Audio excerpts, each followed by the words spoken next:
And now our tale of the tape for this lightweight fight. All right, now for the particulars, we go inside the octagon to Bruce Buffer. Ladies and gentlemen, this fight is 3 rounds in the UFC lightweight division. Introducing first, fighting out of the blue corner. Ladies and gentlemen, an Ultimate Fighter season winner, Tony El Ferguson. And now introducing his opponent, fighting out of the red corner, Edson Jr.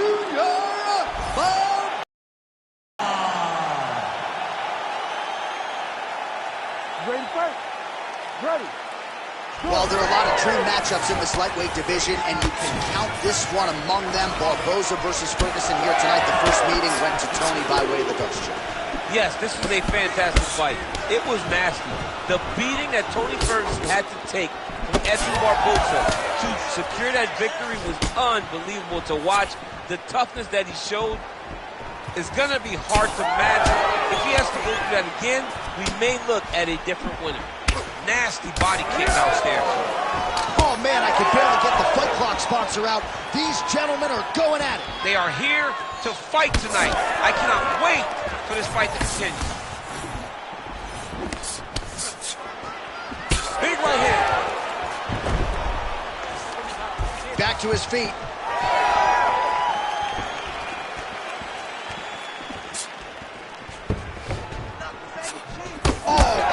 Knee to the body. Straight right hand now, just misses. Oh! Huge kick to the head. 2 minutes have gone by here in round 1. Oh, now right back to the head. That'll work. Big strike lands. Now he was trying to chase down that finish.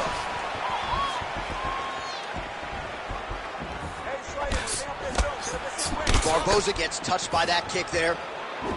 Oh, nice offering there by Tony Ferguson. We'll see if he can follow it up here, champ. I mean, he usually does. He does not let guys off the hook. Tony Ferguson is a guy that has a killer's mindset, and when he gets you hurt, he's looking to finish. It's okay. Keep going. Keep going. Oh, my goodness, what a kick. Oh, stuffs the takedown without issue. Well, straight right hand has been a good weapon for him. He misses with it there.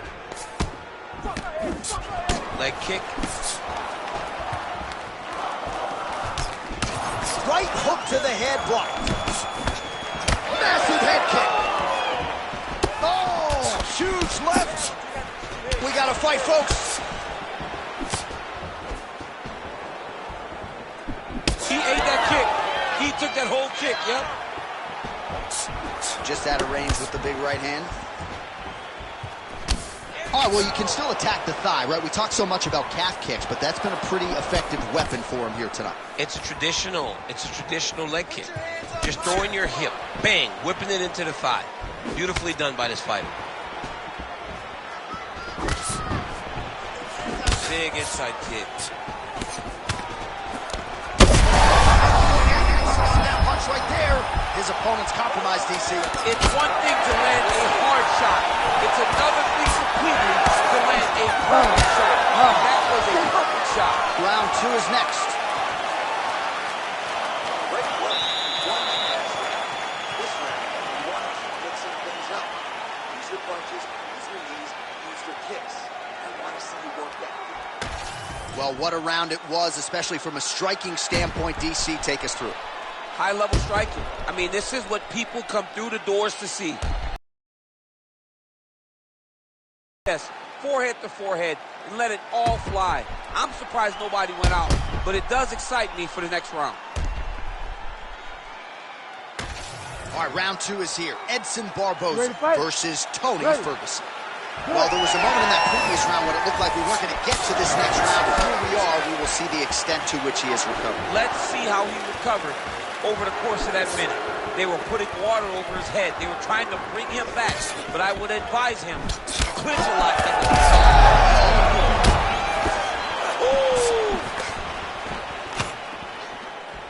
More aggressive when you strike it. And he blocks the shot there.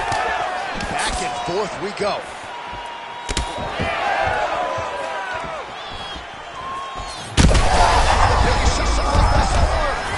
opponent still standing? I mean, I have no idea. This fight is supposed to be over. And it might not be over now, but it's going to be over very soon.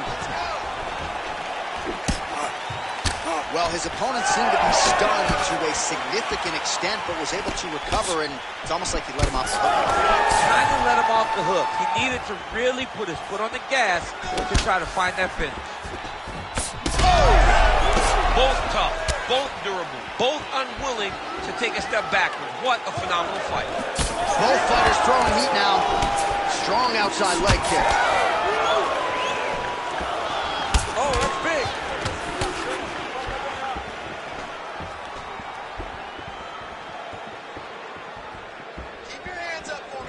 Well, a really good second round for him thus far. After a somewhat lackluster first round, he has found the rhythm and found his striking range. Scary proposition for the opponent now here in round 2.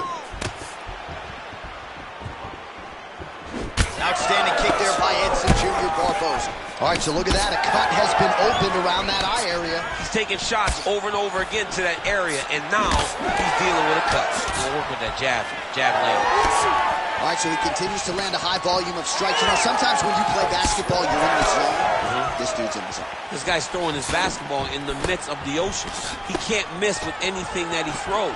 Every kick lands, every punch lands. He has just outclassed this guy on the feet. You have to find a way to change the way that this fight is playing out, or your night's going to end very early. You wonder if the offensive fighter is going to start to get frustrated here. Most, if not all, of these shots are getting blocked. They're getting blocked because he's fighting one of the best defensive fighters in the UFC.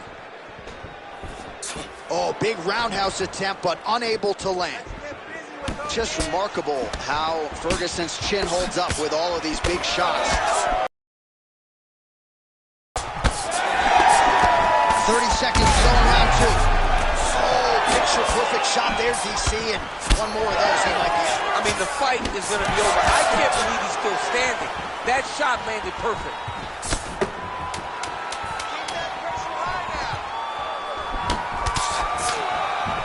What a round.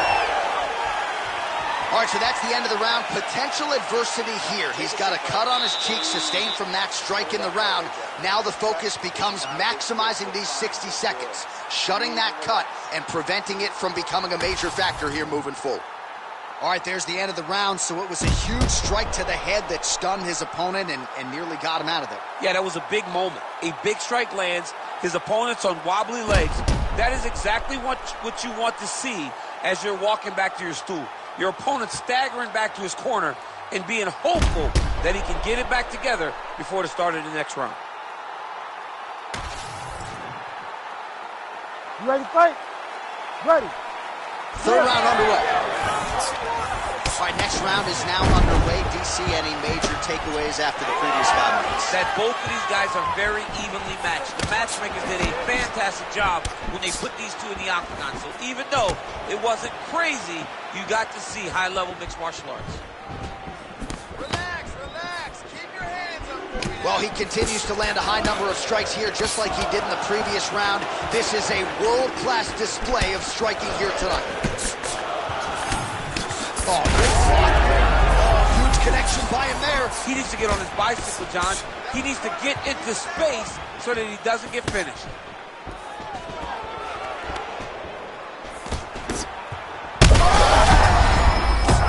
Oh, this could do it.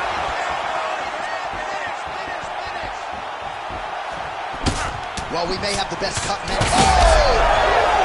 You heard him bad. Oh! Just over 3 minutes to go in round 3.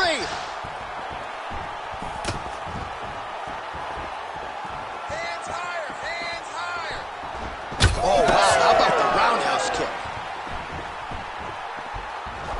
Looking to establish the jab here. Nicely done by Edson Barboza. Well, they've made all the right reads here tonight, and there's another one. Beautiful read on the leg strike as he catches it and then returns fire with a punch of his own. So they have got the timing down here at this point of the fight. Nice looping punch. Oh, he's landed a high number of... You don't really stand after you take a head kick like this. That is such toughness to even be on his feet right now. 2 minutes to go in round 3. Well, no feeling out process tonight. Both fighters invoking damage on the other. Yes, we knew this would be very competitive. We knew that this was a tough fight.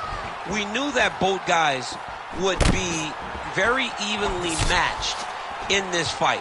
But we didn't expect to see this type of war between these two guys. Oh, he's hurt.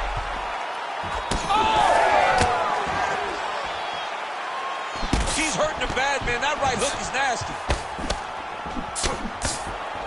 Throwing that jab yet again out of range. And now his opponent in a world of trouble. Such a sneaky head kick. He did not recognize it was coming high, and now he's got him hurt bad. Oh, he continues to land a... He has to evade, stay at space.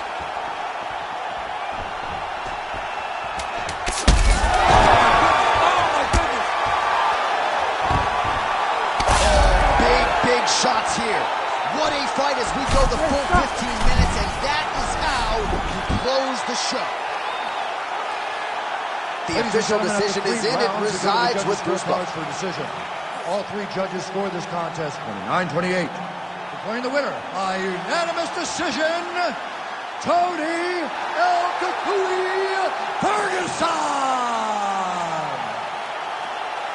Well, we congratulate Tony Ferguson on yet another lightweight win. It has been a Hall of Fame resume that this guy has put together and still getting it done against the best fighters in the world. He's one of the best in the world. He's one of the best that we've ever seen inside the octagon.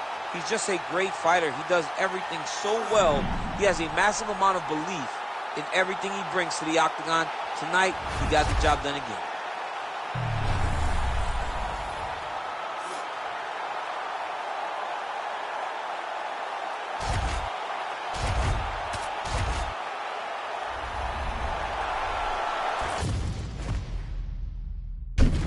Our tale of the tape for this middleweight fight.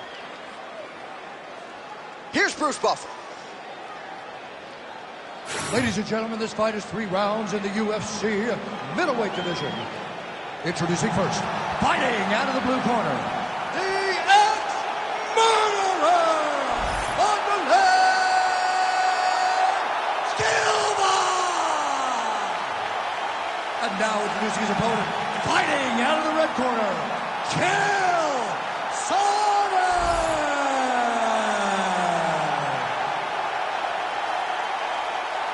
You ready to fight? You ready? Well, we're back at Etihad Arena in Abu Dhabi. As many of you know, this has become a very special building and destination for UFC athletes. Back in the day, it was Fight Island. Now it's just Abu Dhabi, but special nonetheless. And we expect a lot of high-level... Big double leg, double change.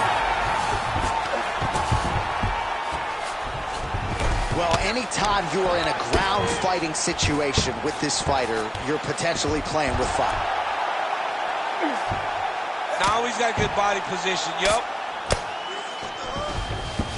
Just gotta be careful here.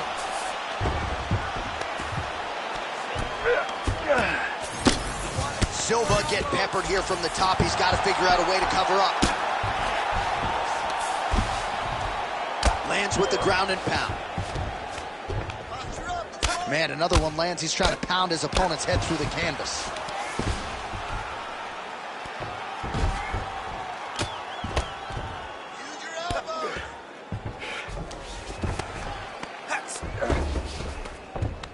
This is a terrible position. Moving his head pretty well defensively on the ground here. Back mount now. Lands the ground and pound strike. Another ground and pound strike lands. Chails in half guard.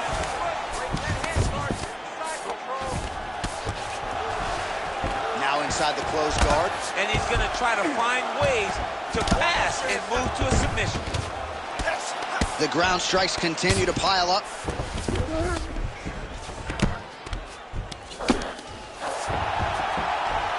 Well, the ground and pound has been on point tonight. Good work here by Sonnen.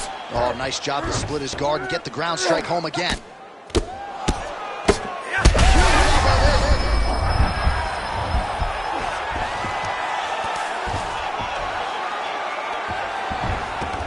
Continuing to stay busy here on the ground. pretty good head movement. He's avoiding a lot of these ground strikes. Well, working pretty effectively from the top here. Nice ground and pound by Chael. Another ground and pound strike lands.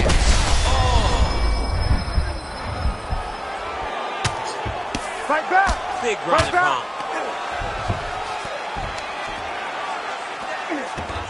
Nice positional control here.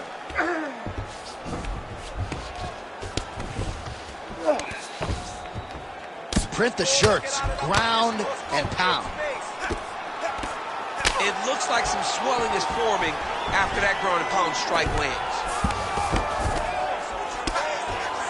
He's got that arm triangle. Watch him pass to the opposite side. It looks real tight. He'll drop his weight to try to finish his technique.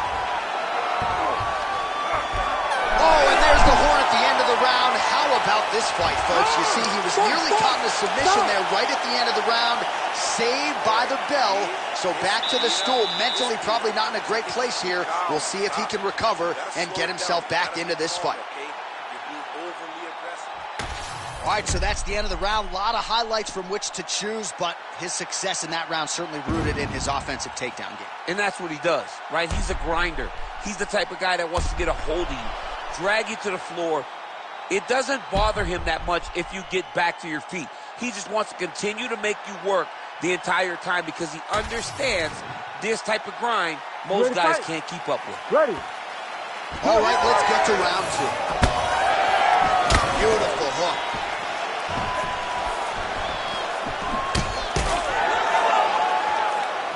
Ooh, nice defense. I thought that punch might get through. Oh, and he caught the kick. Beautiful reaction by him there, DC. Caught the kick and immediately countered with a perfectly timed takedown. I mean, John, when you can have a reactionary takedown, it's usually the easiest one because you don't have to go and find the takedown. You just see something, you counter and react on it, and it makes the takedown much easier. Well, as usual, suffocating work from the top here by Sonnen.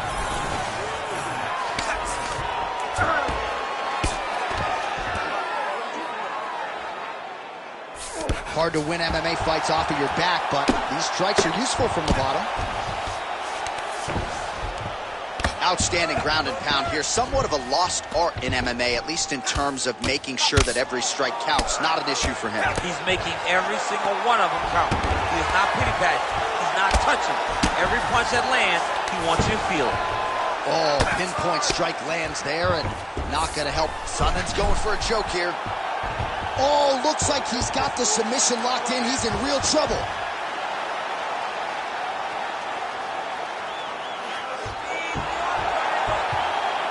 Oh, gives up on the submission now. Well, he had it tight, John, but then he decided to keep the dominant position by giving it up.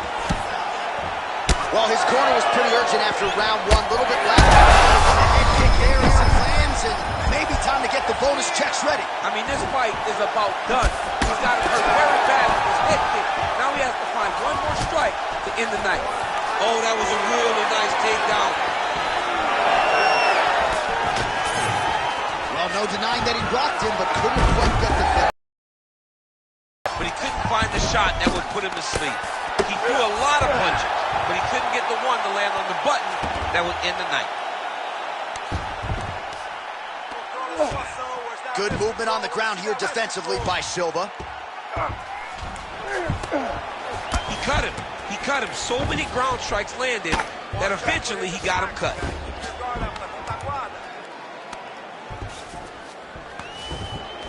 He's got to be careful here. He's really doing a nice... Oh, big shots raining down. Good work from the top here by Chael. Oh, what do we got here? Looks like an arm triangle attempt. Oh, looks like he's got that arm pin in the triangle now. Oh, he got out. How good is that? This guy is so aware. He never leaves anything long to allow for himself to get subbed. 10 minutes in the can. Stop.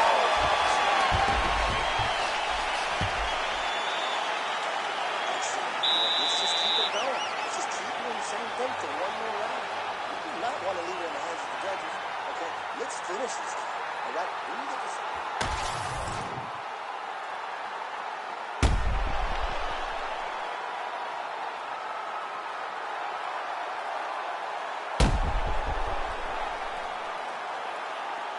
All right, let's look back at some of the action in that round, DC. What a high-level display of offensive wrestling. I mean, this is a joy for me to watch.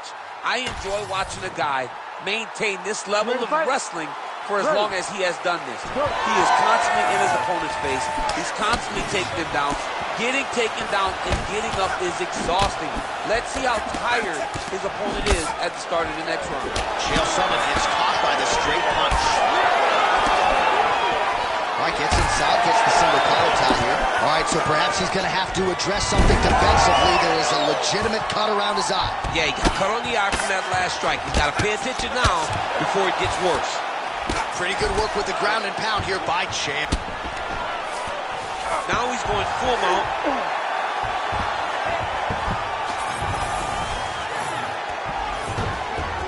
Oh, he got to the spot.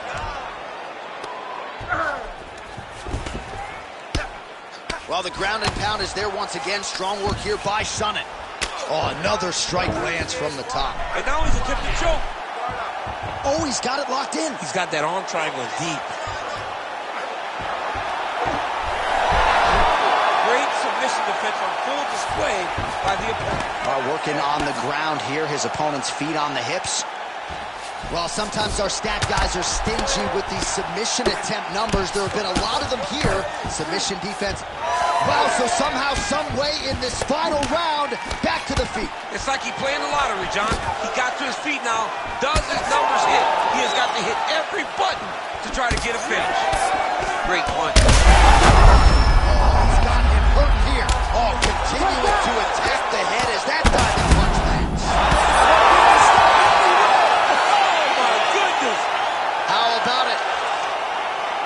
So no judges needed tonight as he pounds him out for the TKO.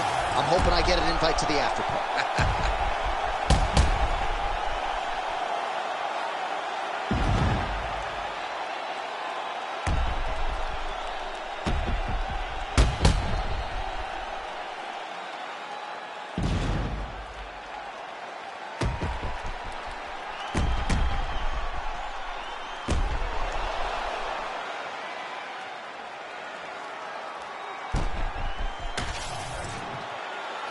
All right, the official decision is in. Here is Bruce Buffer.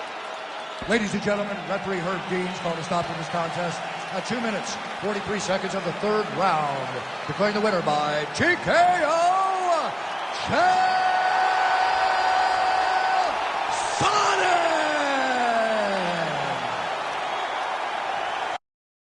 All right, so another big night in a career full of them for the one, the only Chael P. Sonnen as he gets his hand raised here tonight. A little bit of a subdued celebration out of the Sonnen camp. You know they have visions of UFC middleweight gold, and they are going to stop at nothing until they get there.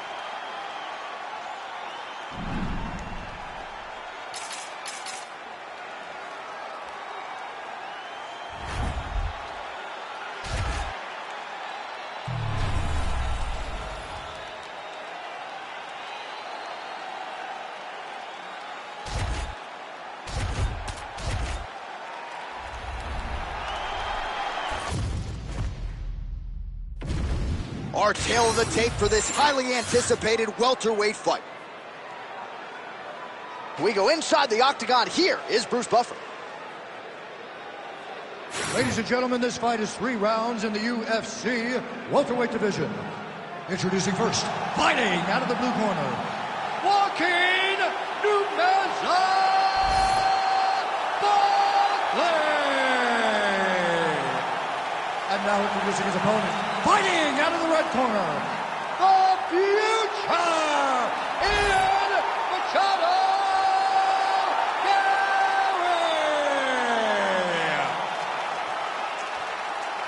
Ready to fight? Ready. All right, so as many of you know, UFC back in the trenches in Abu Dhabi here tonight. We are inside the beautiful Eddie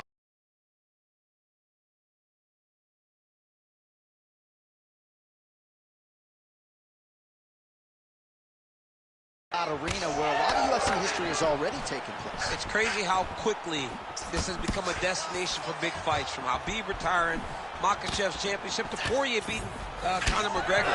What an arena and what a destination Etihad Arena has become for the UFC. Nice punch lands over the top. Counter punch landed there by Machado Gary. Trying to establish the jab early on here.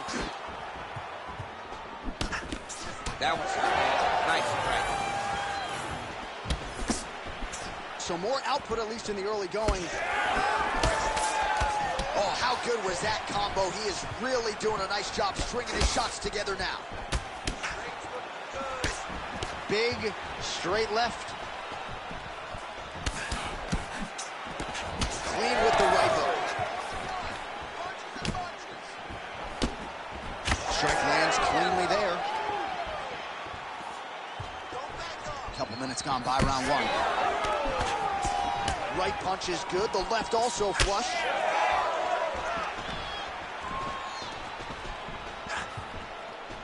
Nice block there.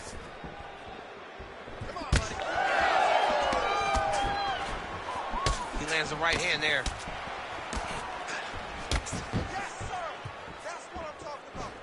Great commitment to the kicking game. Massive right hand. Oh, a nice punch out of the break there after he had caught the leg. So he is really starting to put it all together now and clearly seems to have found the timing of his opponent. Big power shot there. Man, he is so sound defensively. Nice job to raise the guard there. It's the relaxation that allows him to see things coming and block most of the strikes that are coming at him. Oh, how about the accuracy to land right there? His opponent's wobble, champ. He's hurt bad. He cannot take another shot like that. Huge left hand. Missed on the right hand. 1 minute now to go in round one.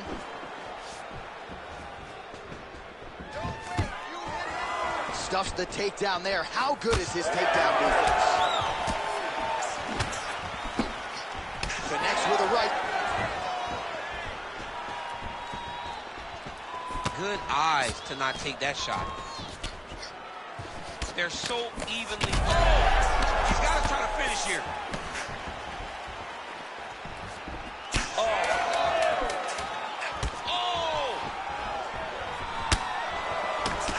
What an end to round one.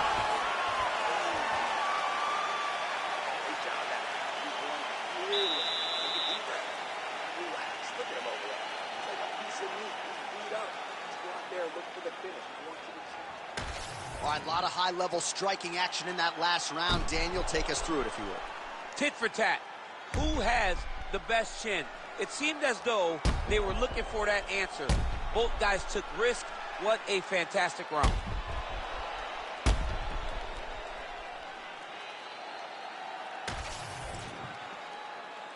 You ready to fight? Ready. Second round here. All right, next round is now underway. Hopefully the action continues at a high level. Pretty good first 5 minutes. Pretty good first 5 minutes. Both of them can really pick it up. Let's see who decides they're going to lead the dance as we go forward. Huge strike lands there, DC. He landed that massive shot. Now he needs to try to find the next shot, the follow-up shot that will finish the fight. Oh, big left.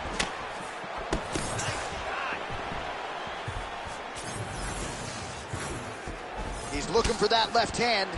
Not there. Well, you don't want to take too many kicks on that calf, and now it's starting to show some visible damage. You can see the color starting to change on the calf. He's taking too many of his kicks.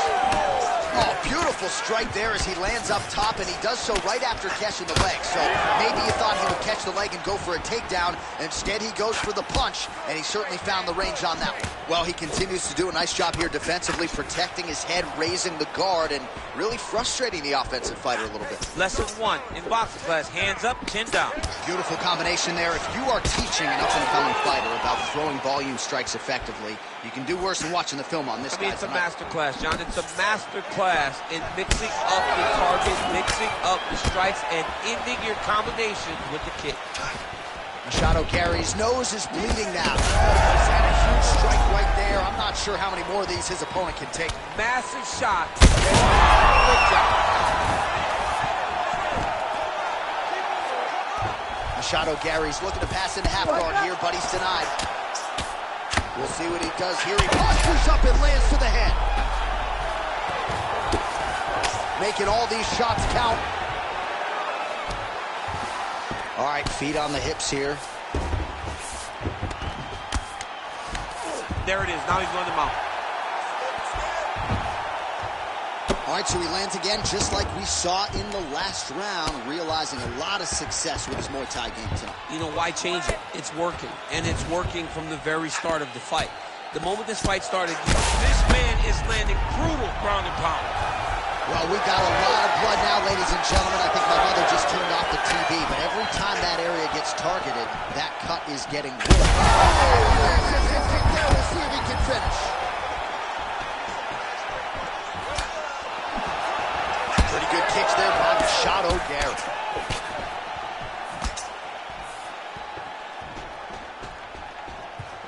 "20 seconds to go, round two." Guys are trading huge shots.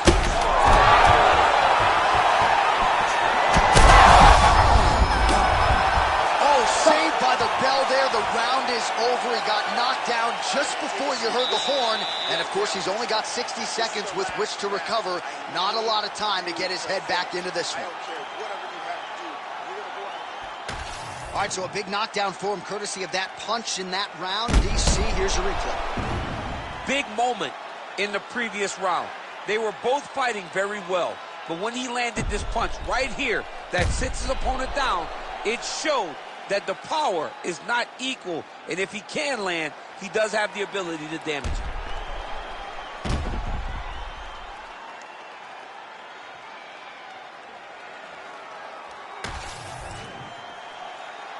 You ready to fight? You ready? Third round underway. Throws that teep.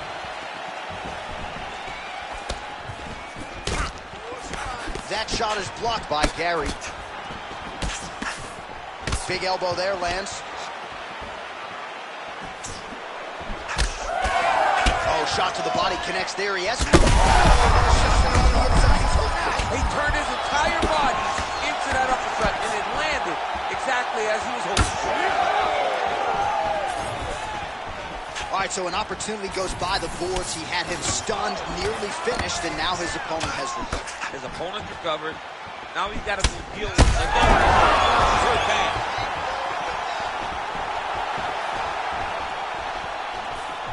All right, so the uppercuts have been a big part of the storyline in this one, but the setups have really been key for him. He's not telegraphing that strike, and the opponent hasn't been able to adjust. He has not been able to see them. It's a very tricky punch, especially in the way that he throws it. He throws it at a time when you expect so many different strikes, but it's because he has such a vast knowledge of just finding that strike. Machado Gary's taking aim at that cut right now, and they might even have to call in a ringside physician. Smart decision by the fighter to continue to attack that compromised area. Well, this is absolutely the hurt business. It's hard to see which party is more injured, but I think both fighters have been really effective with their strikes in this one. Yeah, both guys have been affected. Both guys have been beat up. It's a very competitive fight. Let's see who has the heart to carry them through these very tough moments. Well, he put so much stock into this fight, and now we're late in the game, and if he doesn't get a finish, this opportunity goes by the board. I mean, it's almost over. Right now, he's got to start throwing everything he can find at his opponent and hope that he can force a mistake and overwhelm his opponent to try to get a finish. Oh, that's a brutal cut on his nose there. He is bleeding. 90 seconds to go to decide this one.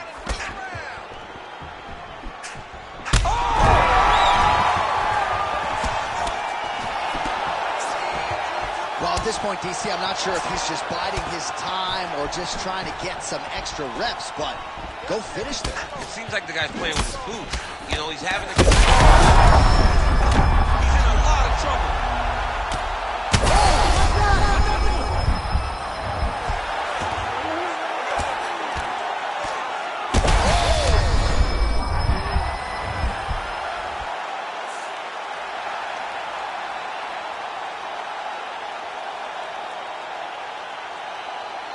All right, let's get you some replays now. Certainly a lot for our replay guys to work with in the truck. This was a clinic tonight in terms of mixed martial arts acumen in every realm of the game. And once he got to the top, he started to land brutal ground and pound until the fight was called off. Just a dominant performance from the top position.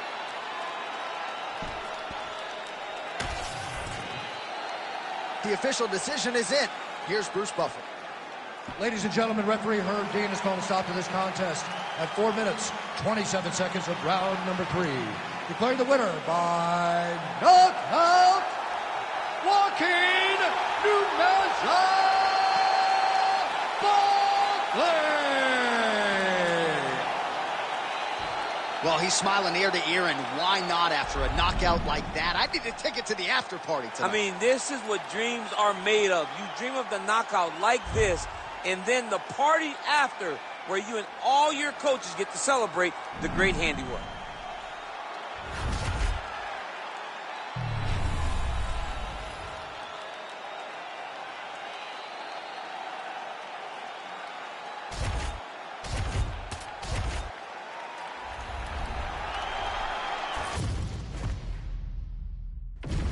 Our tale of the tape for this welterweight fight. And now to get us started, here's Bruce Buffer. Ladies and gentlemen, this fight is 3 rounds in the UFC welterweight division. Introducing first, fighting out of the blue corner, Nick Diaz. And now introducing his opponent, fighting out of the red corner. Ladies and gentlemen, he is the former UFC lightweight champion, the former UFC featherweight champion of the world, and the member of the UFC Hall of Fame, the Prodigy, BJ Penn!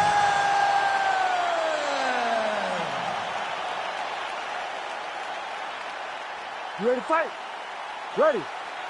Well, it may not be tabbed Fight Island any longer, but it is still a major destination for the UFC. Great to be with you tonight from the Etihad Arena in Abu Dhabi, where a lot of high-level fighters are set to compete. It's going to be a great night. Every time we come here to Abu Dhabi, the fights are absolutely fantastic. Let's see if the fight tonight can live up to what we have seen up to this point in this arena. Oh, really exploiting his reach advantage as he landed the jab there, DC. Clean punch right there.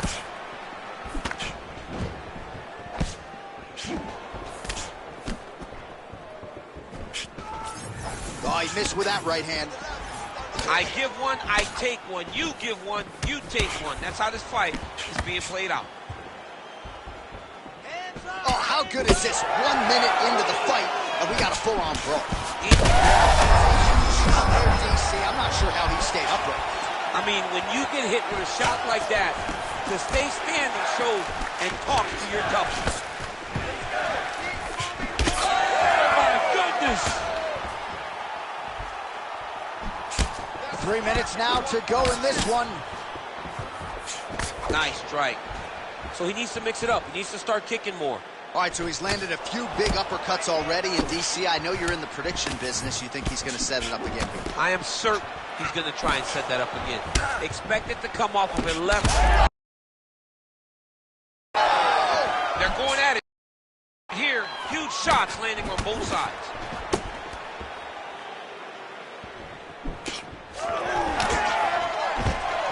As you do a good job of levitating off of the strikes too.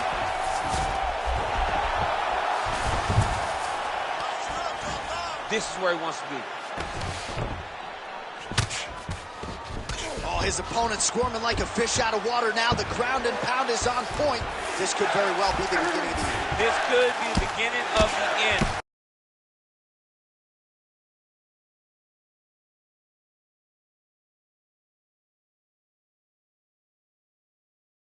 We've seen some really good ground and pound fighters. This young man is as good as any we've ever seen.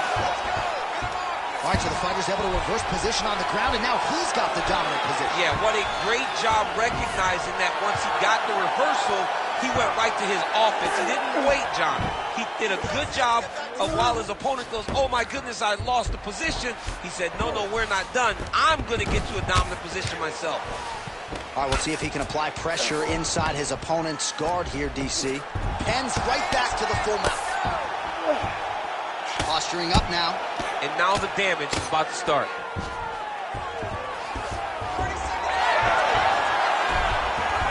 Nice job to reverse position there on the ground, and now we'll see what he can do with the dominant position. Okay, keep your hands up. Keep your hands All right, up. operating inside the closed guard now. All right, trying to pass here. As Norbert Teixeira might say, not today. Not today. Great job of following with the hips, keeping those legs locked and keeping them in full guard. Hey, Scott, how do you feel? That's right. You look amazing. Now you should smell blood. Almost had him out this time. I want you to keep. All right, so a lot of highlights over those previous 5 minutes. DC, take us through the replay, if you will. A lot of good action, but punching led the dance. Punching was the thing that stood out to me.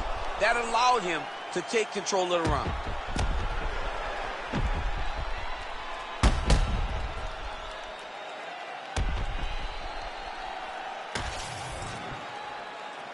You ready to fight? Ready. All right, second round underway. Oh, and he lands another combination here, really starting to get into his striking. Oh, what a connection by him there. His opponent could be out of here soon, DC. He's almost done. I mean, when you get hit with a shot like that, you don't know whether to run, hide, grab, or wrestle. He's confused. He's as confused as he was on his first test in elementary school.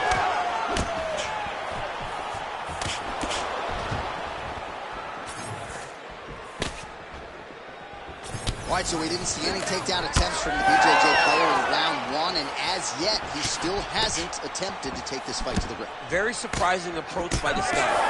Oh, he's wobbled now. Oh, big left hand.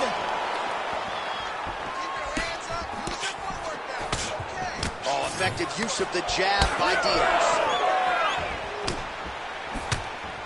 Place shot there, DC. He is officially rocked. A big, massive hook that really has put his opponent on skates. Well, he rocked him, but couldn't finish it. He rocked him. He hurt him bad. He couldn't find that one shot to close the door. Could not shut the lights off. And now he's tasked with trying to find that shot again. Well, maybe he'll look to set up that hook again. Penn's got a bruise appearing on that left side right now. You got to think that body investment is going to pay dividends later. Oh, beautiful hook.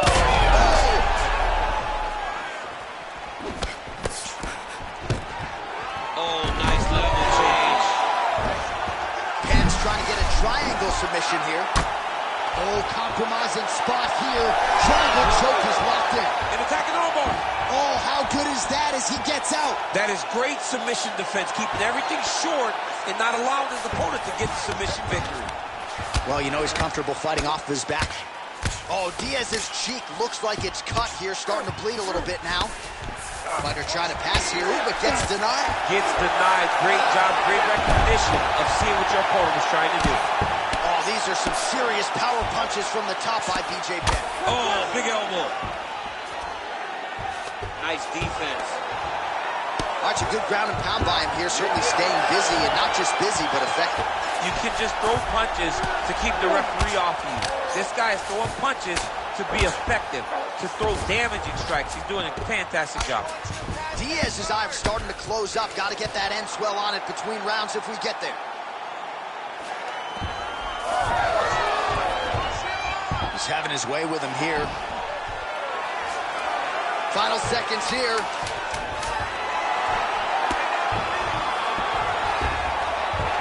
Good round. Stop. All right, there's the horn indicating the end of the round. So potentially a big factor here, ladies and gentlemen. The cut on the cheek sustained in that round. Certainly better to be below than above the eye, but the cut man's got to get in there and close that thing up. Hard and fast. Get those. All right, they attend to the fighter on the stool, and I guess if you are going to be cut open, cheek ain't a bad place for it. Yeah, it's the best spot, right? You never want to be cut. You never want to be bleeding. But if it's on the cheek, it's as good of a spot as it can be. But you still got to do something different, though, because even though the blood isn't going in your eye, every time you get hit there, it's horrible. You ready to fight? Ready. Third round underway. Nice strike lands. Oh, lands another beautiful strike to the body, really starting to connect at will when it comes to working the body, and especially effective doing it later in this fight. Didn't see a lot of that from him in the earlier rounds. Good shot, good shot. Fighting from both sides, lands the left hand. Good, keep the pressure on him. You're doing great here. And there's that jab. And he's looking for that left hand, just missed. Well, he is really...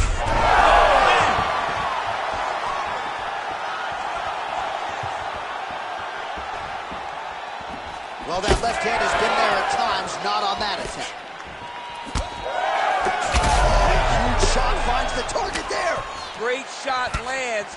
Now he's got to go find that follow-up attempt. The kill shot is what they call it, to go and end the fight. Oh, he lands a massive kick here. Freeman. Oh, it's huge. Well, DC, headgear's not allowed, but he has raised the hands, and he's doing a nice job. Cannot take too many of those.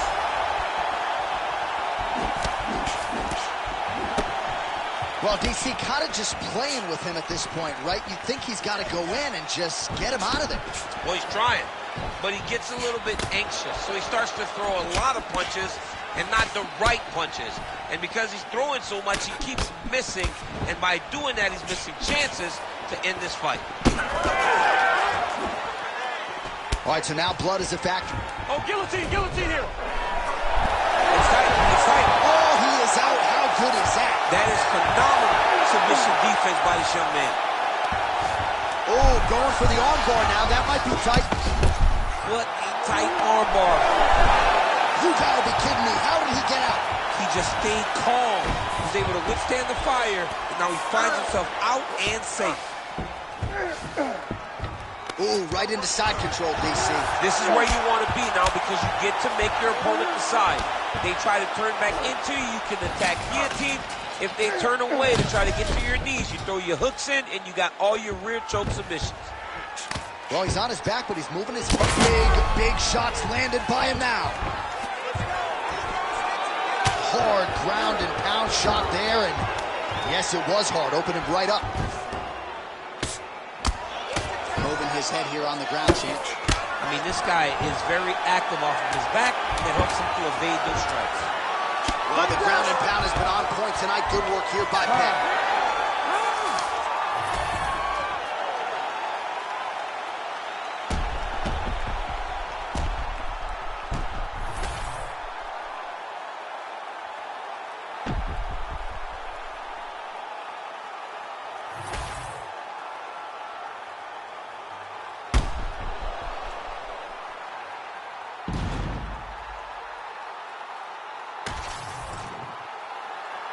We'll see how the judges saw it.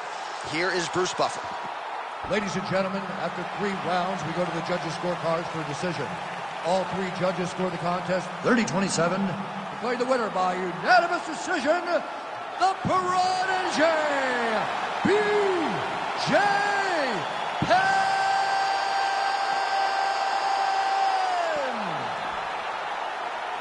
All right, so a huge effort out of the former 2-division champ.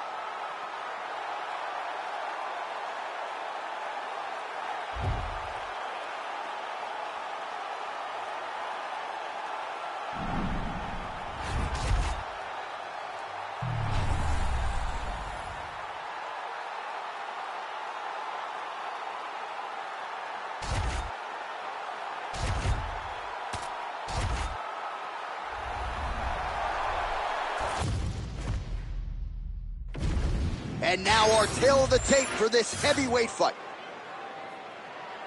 To get us started, here is Bruce Buffer.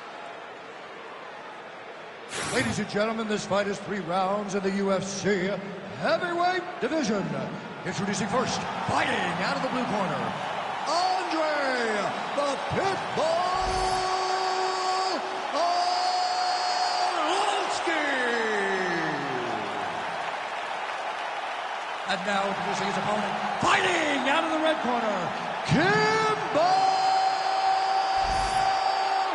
Slice. You ready to fight? Ready. Good. All right, ready to go with round one, and clearly so is the Pitbull Andrei Arlovski. The majority of his finishes have come in round one, so don't be surprised if Arlovski gets off to another good start here tonight in Vegas. Doubling up on the jab. Double jab again.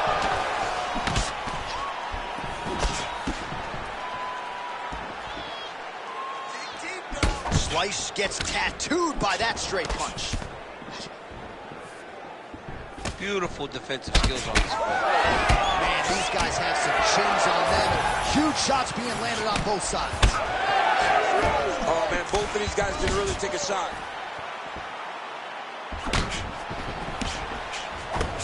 Oh, beautiful counter.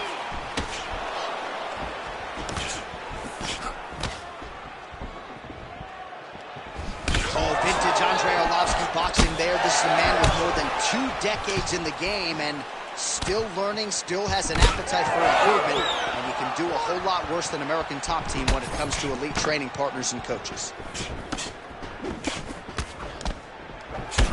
Gets to the single collar tie now. Massive knee lands from the tie clinch.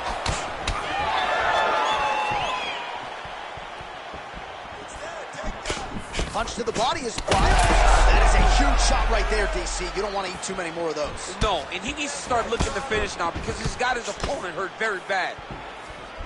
Oh, looked like it did stun him a little bit. Oh, he lands a big left hand. All right, well, good news is he rocked him. Bad news is he wasn't able to finish the job, and now his opponent's back in the fight. I mean, you don't get those opportunities very often. You got to take full advantage of them when they're presented to you. Oh, nice. And now that jab starting to get established.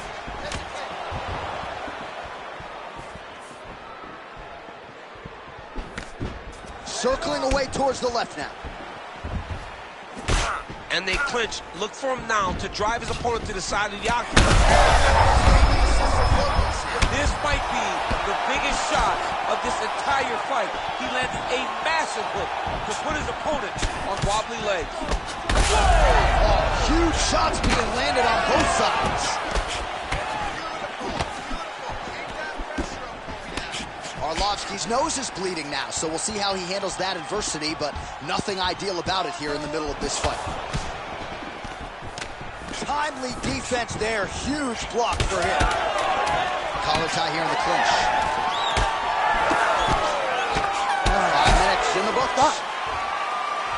All right, so the round is over, and you see some obvious bleeding now. Looks like the cut is on the nose. Yes, it is. Cutman will try to get in there and shut it, but of course, as soon as he absorbs a strike this next round, that thing could reopen. Certainly bears watching here moving forward. All right, so there's the end of the round. He stayed committed to doing damage upstairs and landed a seminal blow in that round. It was accumulation of those strikes. He kept hitting it over and over to the head.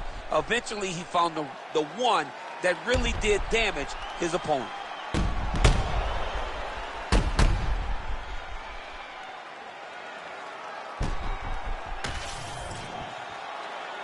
You ready to fight? Ready. All right, round 2. All right, next up. That's over the top, and now his opponent in a world of trouble. Beautiful level change. Make him think you're going low and come right over the top with that beautiful. Oh, you hurt him again, bro. Well, it seems like there has been an opening for that overhand all night long. Let's see if he goes back to it here.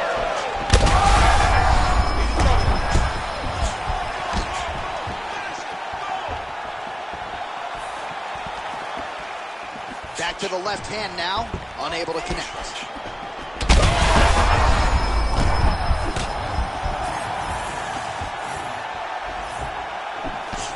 Just missed with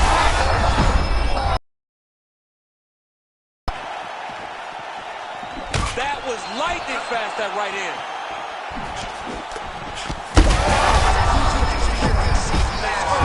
Massive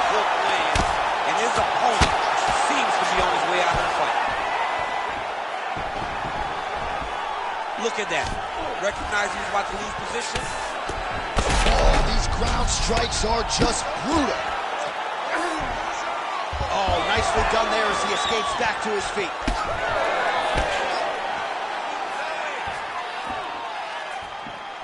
Unable to connect with a right hook. And both fighters exchange in the pocket. Well, he is stunned, trying to recover here. Oh, big left hook there. That one appeared to stun him. Oh, nice right hand. Well, no denying the durability on the other side, but at the right to the target. Let's see if his opponent can survive. I cannot believe he is still standing. Will do it! Oh my God! I mean, you gotta be kidding me with that knockout. If that is not the #1 play on SportsCenter tonight, I'm not sure what would top it. One of the best knockouts we've seen all year. In a very long time. I have not seen someone look this good. He promised us something, and he delivered with that beautiful knockout.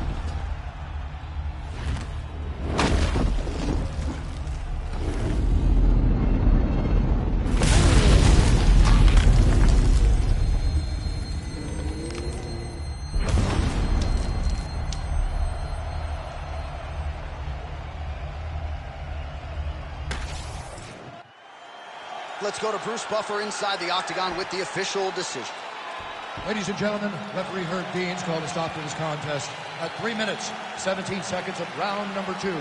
Declaring the winner by knockout, Kimbo Slice! So Kimbo Slice is in the win column, and what a big performance it was out of him here tonight. And this sets him up for a massive fight now moving forward. So a lot of options.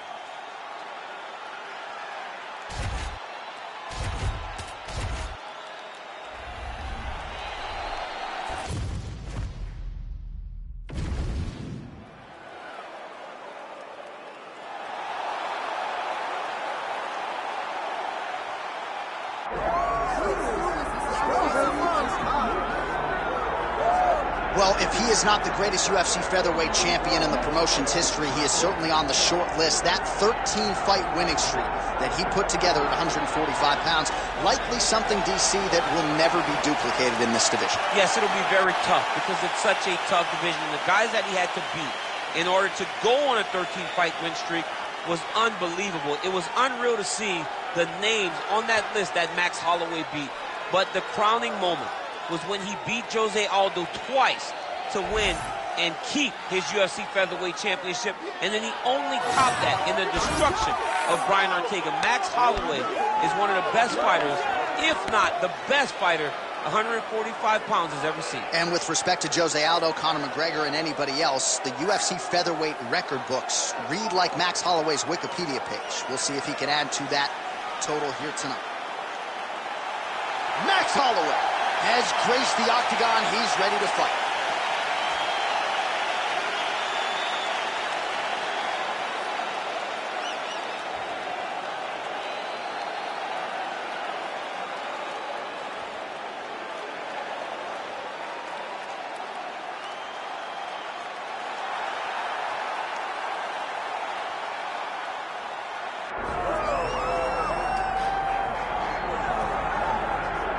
All right, so here he is, the human highlight film.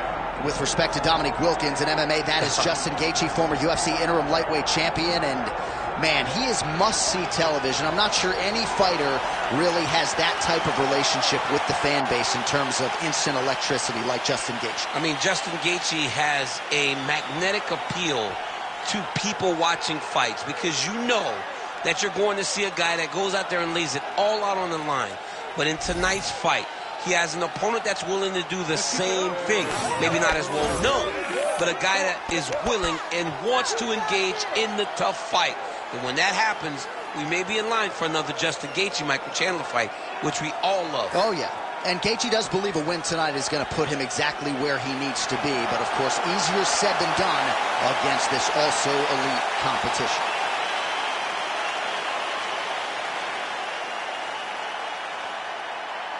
And now our tail of the tape for this lightweight scrap. To get us started with the official introductions, here is Bruce Buffer. Ladies and gentlemen, this is the co-main event of the evening.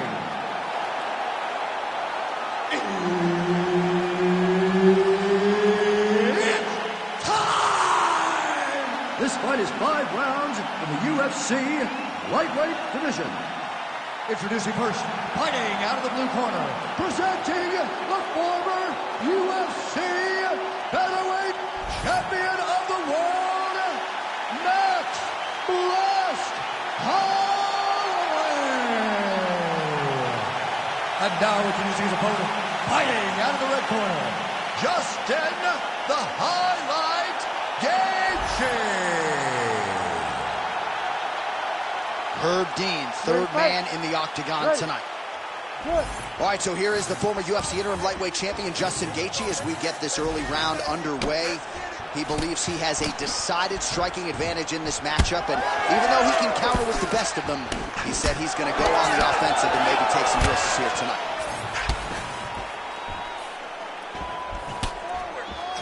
There's that jab from Max Holloway.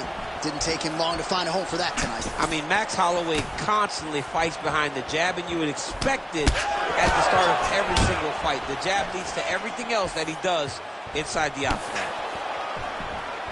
Right on the button.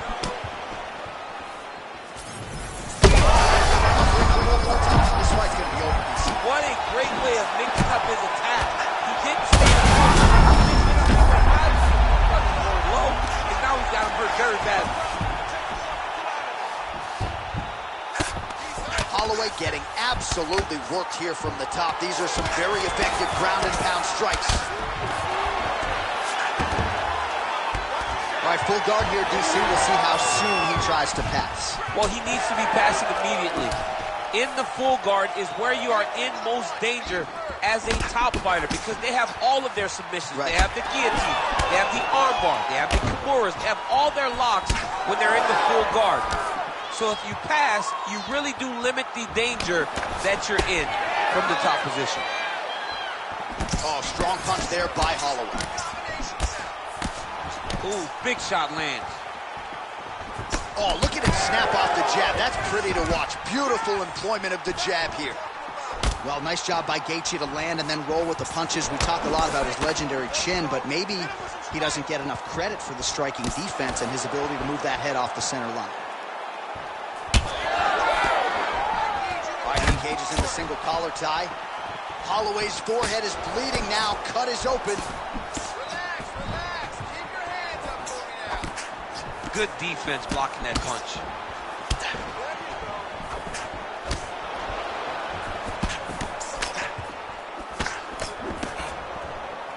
Huge strike lands there, and somehow his opponent's chin held up.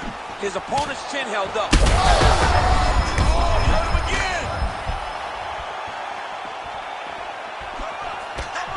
That one landed, yep. All right, well, he rocked him pretty good, but he didn't sort of smell blood in the water, and now his opponent's back in the fight. I mean, blood's in the water. You got to go get it. You got to go find the finish. You cannot let him off the hook like that. Power shots landing on both sides, and the chins continue to hold up.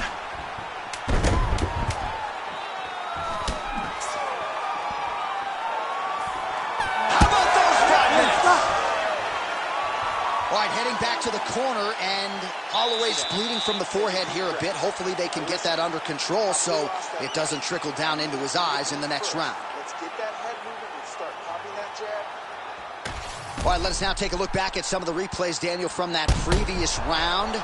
And he certainly has the hands and the feet going tonight as he caused a cut there in that previous round. A lot of times you can't even dream this stuff up, where you fight this well. He has done everything right, and he opened up a massive cut over his opponent's eyes. And now you start to see the blood leak down into the eye, limiting his ability to try to slow him down. All right, we will see how much that bleeding has stopped as we get ready for this next round. Huge block there. Oh, big right hand.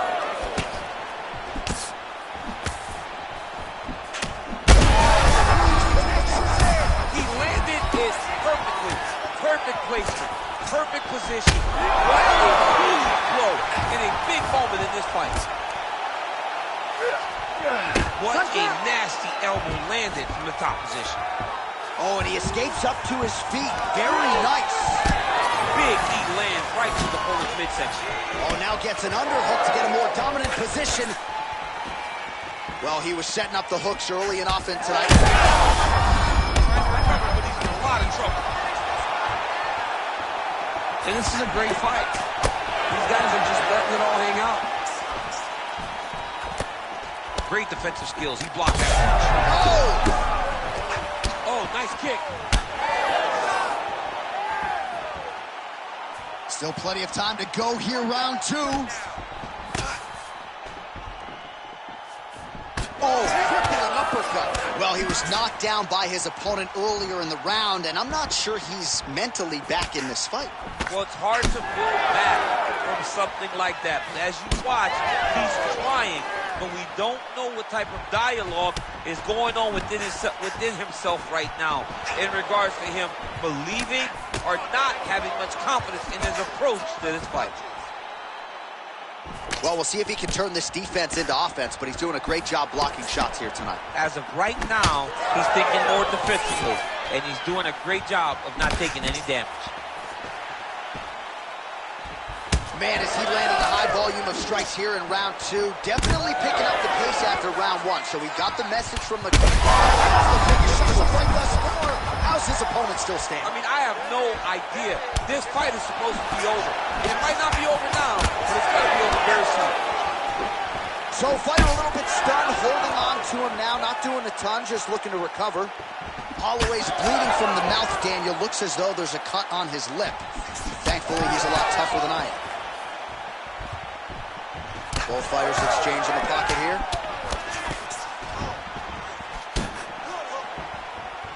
Well, Max Holloway fighting tonight like the Tesla is double parked outside. Oh! And just inches.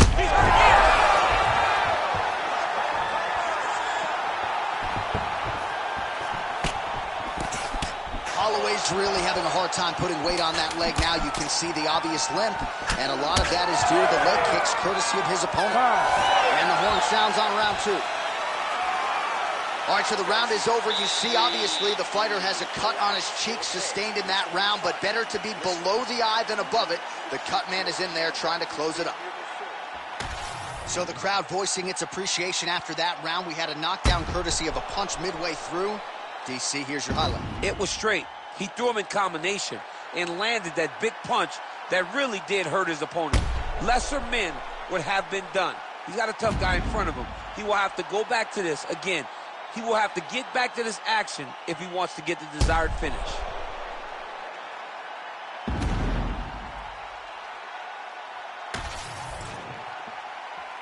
Ready to fight? Ready. Third round underway.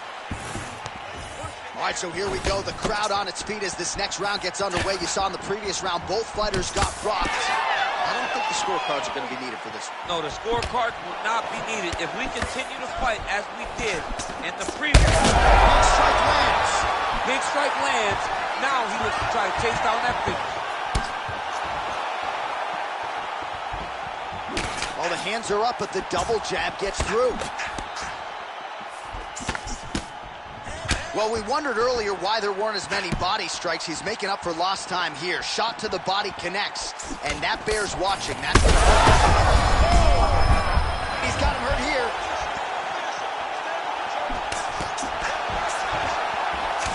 Look at the left hook. That's one of Justin's best shots. Man! Big right hand. An uppercut in. Straight to the body by Gaethje. I mean, what else can we say about that Max Holloway jab? Just makes it look easy. He makes it look easy, and now he's throwing them more. He's throwing more jabs because he has an understanding of what his opponent is doing in return. There it is again. Look at that. Oh, how good is that? The diving punch lands flush to the head. Oh, heavy shots raining down. Beautiful ground and pound, and that would cut him. All right, so he's got the ground and pound game going here. Constantly a moving target.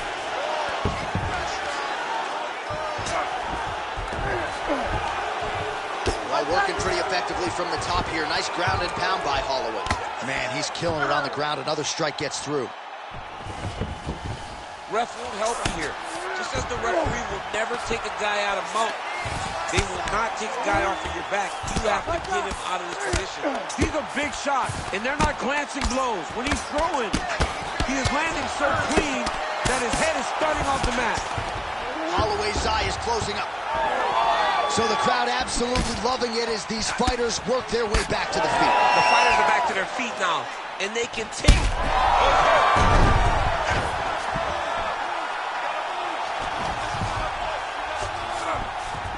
Well, Gaethje's in half guard.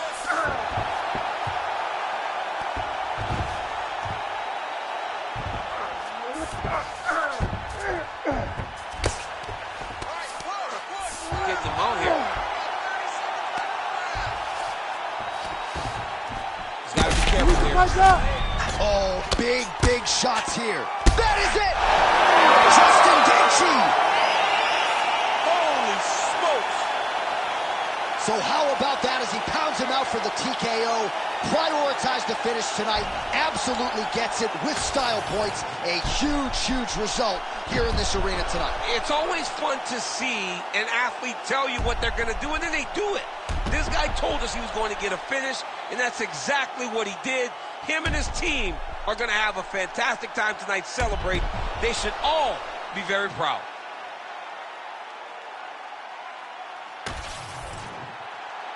Bruce Buffer has the official decision. Ladies and gentlemen, referee Herb Deans called a stop to this contest at 4 minutes, 49 seconds of the third round. Declaring the winner by TKO, Justin the Highlight Gaethje. All right, Justin Gaethje, your winner tonight by TKO. Pretty difficult matchup on paper, and yet Gaethje emerges victorious yet again. He's a winner. The guy's a winner. He does not care who you are. He loves to fight.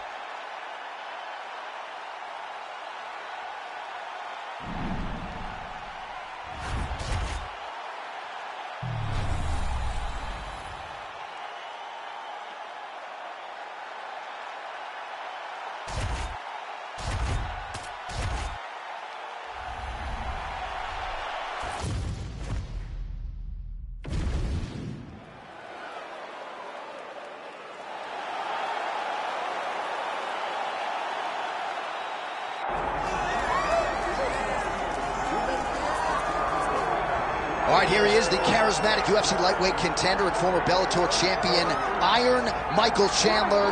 He said when he signed with the UFC, Daniel, he was not here for a long time, but a good time, and been a darn good time thus far seeing Michael Chandler compete in the big show. It's been a good time for us. I don't understand how he's having fun when he's involved in those types of fights, but this guy's an absolute beast. I mean, he is a forward pressure, face-first fighter, and those are always the ones that we enjoy. Michael Chandler has the ability to just take it out, but he would prefer to punch you in the face. Let's see how many he goes.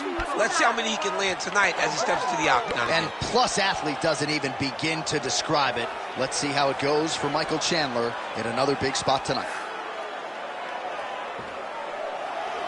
Iron Michael Chandler, ready to make his statement here tonight.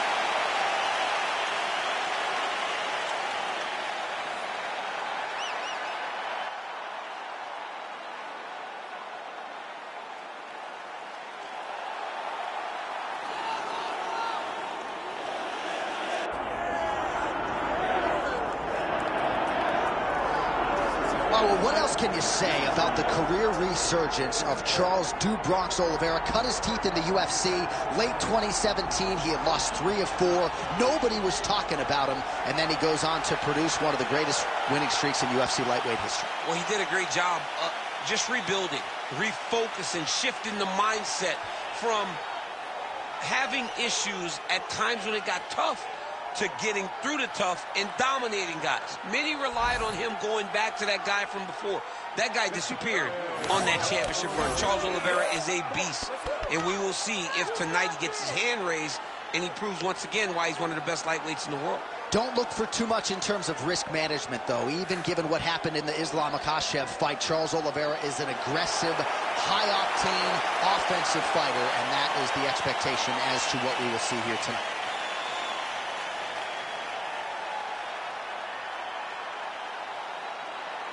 And now our tale of the tape for this lightweight fight. Here's Bruce Buffer. Ladies and gentlemen, this is the co-main event of the evening.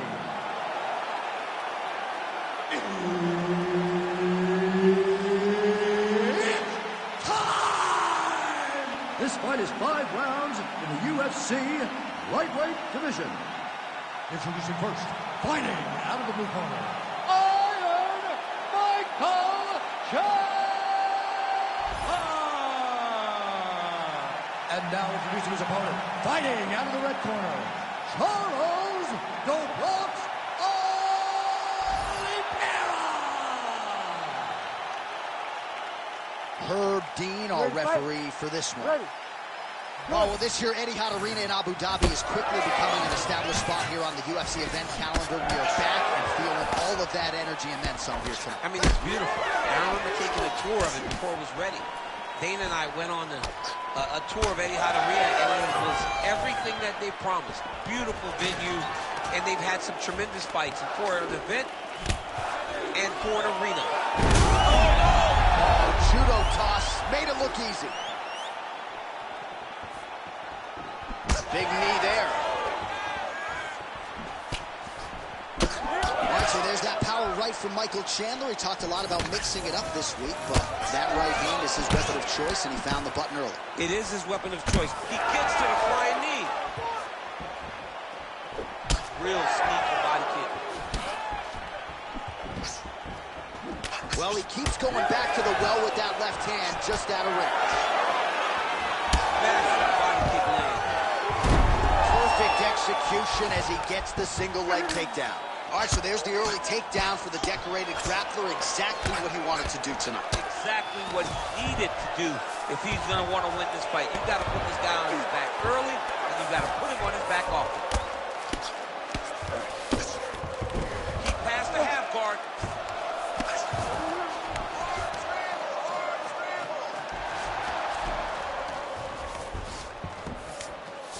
That was nice.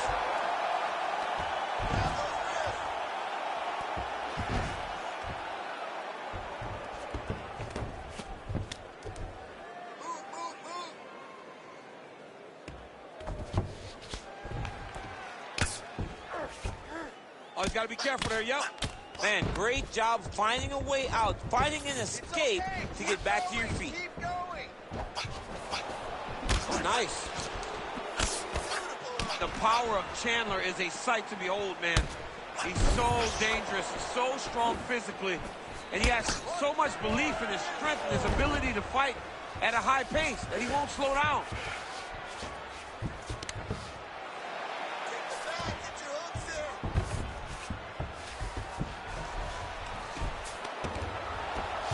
Under a minute to go. Great shot on top by Chandler. Oh. All right, just as we saw a few seconds ago, he finds the home for another ground and pound strike. Beautiful punch lands there from inside the guard. Might be a submission attempt here, champ. I mean, you cannot sit in a full guard. When you sit in the full guard, you give these guys so many opportunities. Chandler's back in half guard. Big ground and pound.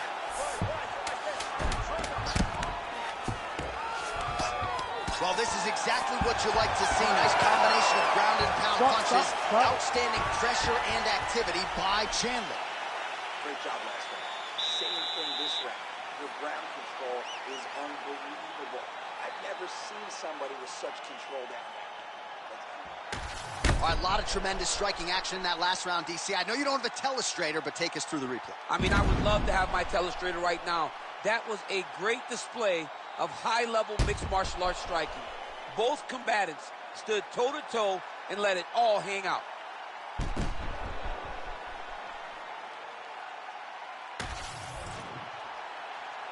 You ready to fight? Ready. All right, round 2. Oh, huge right hand from Michael Chandler yet again, and not unlike the one he landed on Dan Hooker. I mean, Michael Chandler is a beast. I think he's one of the best athletes we have in the UFC. He works extremely hard, and he's one of those guys that you just want to root for. He's got great power, but don't forget about that wrestling background that allows Chandler to get those hands to drop quickly. Then you're going to take it down, and then up over the top, that overhand right hand.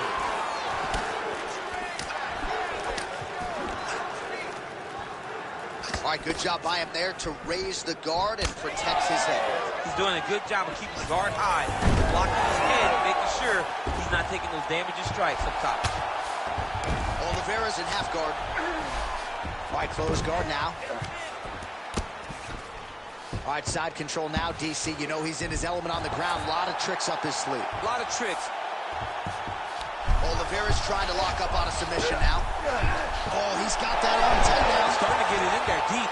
No, he's out. The fight's going to continue. Oh, my goodness. I thought it was over. I thought this fight was over.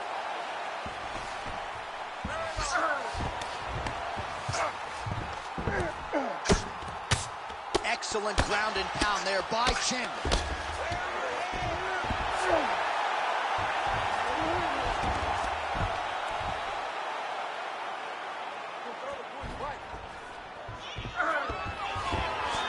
Great position for him here. He's got the full mount. See if he can get that ground and pound going. Oh, he's got to get it going, but he can't rush. A lot of times, guys get in the full mount and they rush, they get nervous. They're like, oh my goodness, I'm winning. Reality is, you're winning, but it can change in a matter of seconds because then they can be gone. He's got to drop his hips, be really heavy at the opponent's base, and then just start, and look at him attacking the arm triangle on the other side. He's going to lock him down, try to pass all the way across his body. Once he gets across, he will start to drop his chest to the mat and change the finish. Most fighters will tell you offensive wrestling is the hardest, most exhausting thing. Especially if you're just running the guy over, John, and then he just gets up. Really maximizing his shots here on the ground.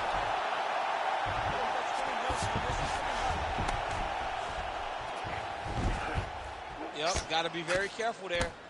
Again, not much defense. Oh! Might get the TKO here. All right, half guard now. Not a fighter you want in half guard against you. For the bottom fighter, what does he need to do?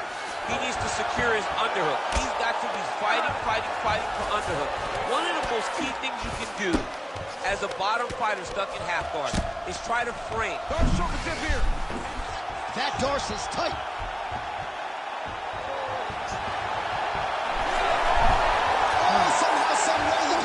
These guys are back and forth, and submission defense wins this transition. All right, take a seat, brother. Breathe. Deep breath in. All right, here's some water. Ready? Listen. All right. Now, you're doing awesome out there. All right, let's look back at some of the action from that previous round, DC. How about just the efficiency when it comes to the ground and pound game? He was able to throw at the right time, secure at the right time. He wasted no action. For me, this is the most exciting type of fight. A guy that is just dominating his opponent, really, truly putting the grind on his opponent from the top position. Ready. Third round underway. Picture-perfect shot there, DC, and one more of those, he might be out. I mean, the fight is going to be over. I can't believe he's still standing. That shot landed perfect. Starting to do some really significant damage to the body here. Another strike lands there. He comes forward with a flying knee that just missed hitting the target flush. Well, the most significant stat in this fight, and you can see it right there in plain sight, bottom of your screen, the body strikes. His opponent has had absolutely no answer. He hasn't lowered his... Oh, might be able to get his leg here, and he does. Heel hook looks tight. Working now to finish off this heel hook. He's got to keep the knee inside of his hips. Cannot allow for him to beat his hips. Oh, somehow he gets out. Fantastic submission D. Oliveira get work here from the... Oh, in good position to rip off a Kimura here. Oh, that Kimura looks tight. Oh, the submission defense holds up. He gets out. He said that he was ready for everything that would be thrown at him. In that position, he showed that and proved it. Ground and pound strike there now. Well, he's got his back now.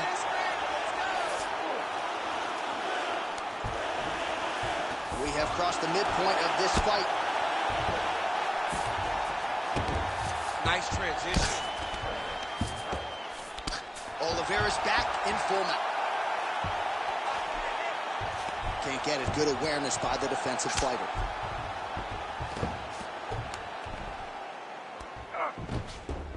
He's doing a really good job putting himself in position. And now he's got the back. Oliveira is able to flatten him out. We'll see how he chooses to proceed from here.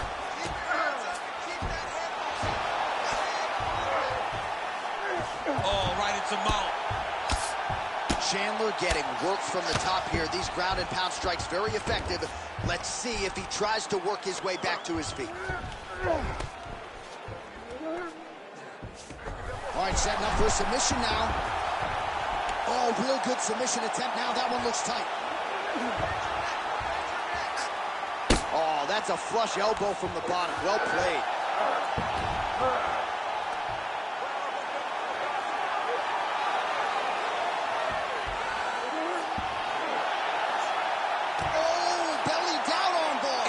Turns and puts his weight over the top of the arm. Oh, he got up. He actually defended. Now, he's not in a great position now, but he's better off than he was before.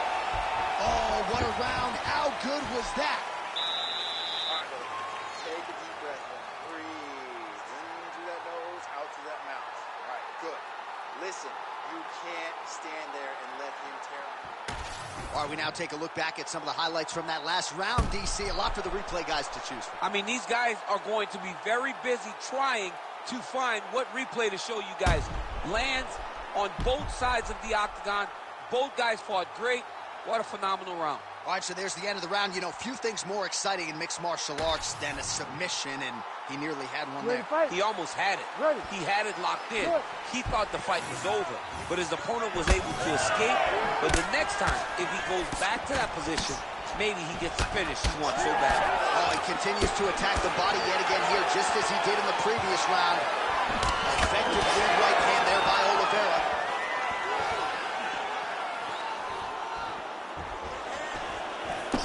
Grips the body there. Oliveira doing the right things defensively.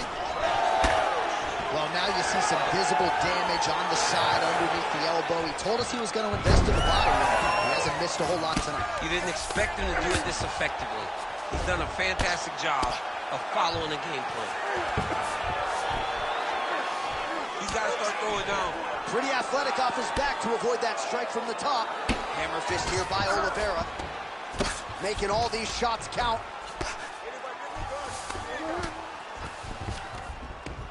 Oh, nice shot landed from the bottom.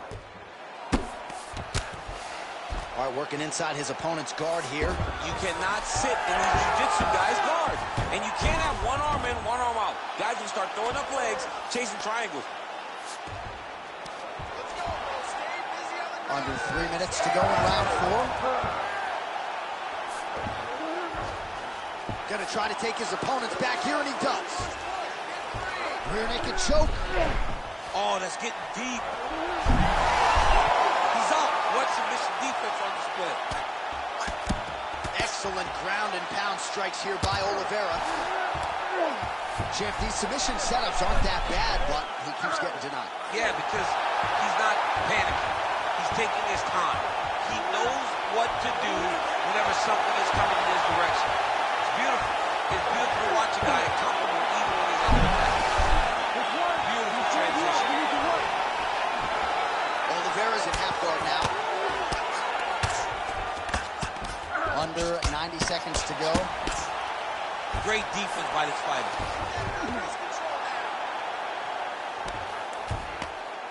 Nice shot lands from the bottom.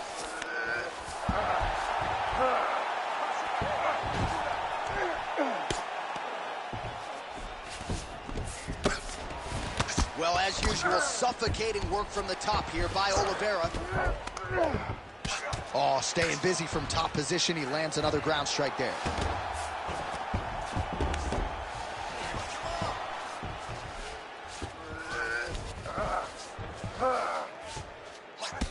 All right, so some definite damage underneath the elbow now on the side of his opponent. A lot of strikes to the body starting to add up. Yeah, a lot of strikes to the body and mixing up the attack, not being one-dimensional, not headhunting inside the octagon. I think he has fought beautifully right now, and it's starting to show itself. All right, listen, sit down, take a breath. Now listen to me. You lost that last round. It could be even, you could be down. I need you to go out there, and I need you to win this round. All right, so we now look back at some of the action from that previous round, DC. A lot of good highlights on both sides. I mean, a lot of good highlights from both competitors. They both should be very proud of what they accomplished. But I'm telling you, man, I'm not sure they can keep this up. If they land at this clip for another 5 minutes, somebody's going to sleep. You ready to fight? Ready. Fifth and final round. Oh, nice little right hook there. All right, so that opened up a cut around his eye area. He hasn't moved his head well. He was taking shots too clean, and now a cut has opened up. Oh, he's got guillotine. Oh, it's getting deep. Oh, man, that was slick.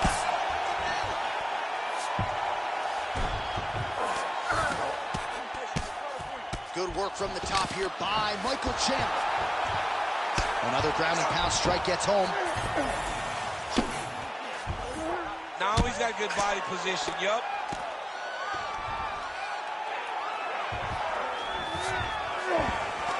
In the half guard. Oh, the hard ground and pound strike lands, and that has caused some swelling or so, it appears. You can't take all those unanswered strikes. They don't have to be that damaging. Yeah. You just gotta move. Bottom fighter better move. Yeah, he's gotta move, John. He's gotta shrimp and try to either get up or pull his opponent back into him so he doesn't have the posture to land that big damage. He's way to stay aware and stay safe defensively. All right, has the guard closed here. Oliveira's got his head looking for a guillotine. That guillotine is tight. Oh, he got out again. He did it again. This guy's a magician. He just keeps on escaping. Man, his body not looking too good right now. It's not quite Dominic Reyes against Jan Blachowicz, but these body strikes really starting at it. They're starting to pay dividends. You know, he spoke to us about this earlier in the week, how he was going to eat this guy up from bottom to top. He was going to go in reverse. That is exactly what he has done. Under 2 minutes now with which to work. Oh, nice transition there. You call that a reversal? Yeah, you turn your defense into offense defensively. Oh, could get a finish soon. Looks like a Darce choke. It's tight. Oh, and he's out.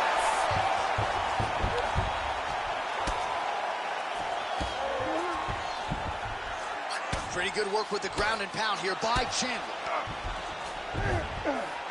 These ground strikes are starting to add up. 1 minute to go. All right, so he's got the body locked down here, DC, or so it appears. This is not a guy you want anywhere near your back. That was a slick transition. All right, we'll see if he postures up and can get some of his ground strikes going here. Well, the ground and pound is there once again. Strong work here by Chandler. Trying to guard pass here, not today. No, it ain't happening. Good job understanding the transitions. Oh, and there's the final horn. We go to the scorecards. One of the greatest fights that we have seen all year. All right, so as we await the judges' scorecards, DC will look back at his handiwork. He had it all going from a striking standpoint tonight. Man, he did a great job. It was very entertaining to watch someone be in such a great state of flow, a great flow state in regards to the stand-up. He said that tonight we would be very impressed with his performance, and I am thoroughly impressed.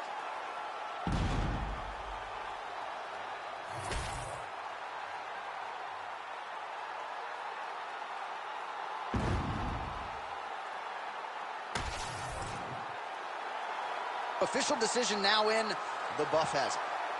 Ladies and gentlemen, after 5 rounds, we go to the judges' scorecards for a decision.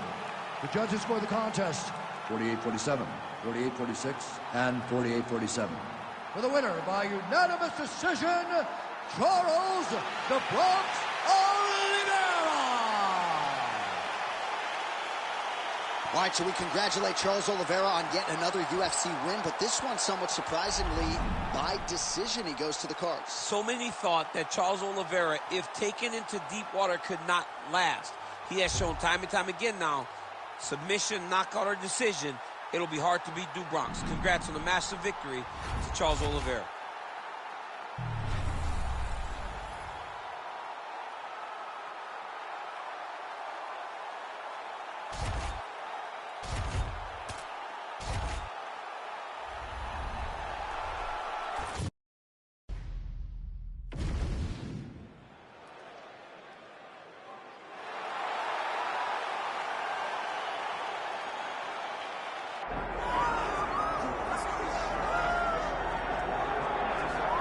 Get out your 209 tattoos, folks. Here he is, Nate Diaz, one of the biggest superstars in all of mixed martial arts. It's amazing to think where he could have taken his star power if he was in a regular cycle competing every 3 months. Yes, if he fought as regularly as most guys, his star power would be even bigger. But Nate Diaz moves at his own pace. A phenomenal striker and a great jiu-jitsu tacticianer. You fall into Nate Diaz's guard, you will get submitted, as he's shown on a number of occasions. A fantastic fighter. Welcome back, Nate Diaz. You're not going to out-cardio these Diaz brothers. You're not going to out-tough Nate Diaz. And once again, he is facing top competition here tonight. We'll see how it goes for Nate Diaz here in his UFC return.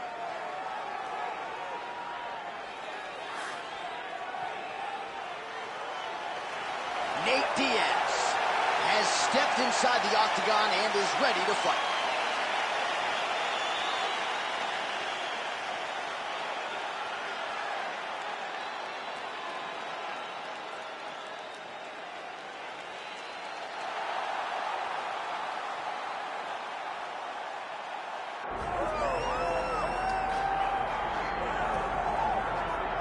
Well, sometimes lost in the shuffle of all that is Colby Covington, we don't talk enough about just how elite a welterweight this is. Realized the UFC interim welterweight title back in the day, and he's a guy who many people believe on any given Saturday night, he can be the top 170-pound fighter in the world. Absolutely, and it's the work ethic. It's the work ethic of Colby Covington that stands out. When I was at Oklahoma State as a coach, we wanted to recruit Colby Covington out of junior college because he was such a phenomenal workhorse. Everybody recognized it from day one, and when you watch it in his approach to his fights, he fights in that very same way. He's in your face, he's grabbing you, he's clinching you, he's taking you down, and he'll even stand and strike and throw big shots with you as the fight progresses. Don't mistake the talk for a guy that cannot back it up with actions. Colby Covington is a savage. Fear is not a factor for Colby Chaos Covington.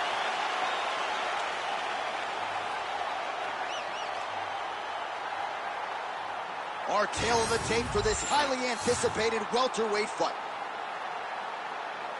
Now for the official introductions, the veteran voice of the Octagon, Bruce Buffer. Ladies and gentlemen, this is the co-main event of the evening.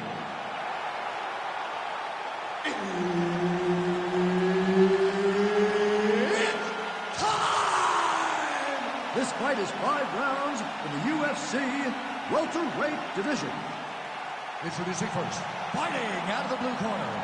Ladies and gentlemen, he is an Ultimate Fighter season winner, Nate Diaz! And now introducing his opponent, fighting out of the red corner, Colby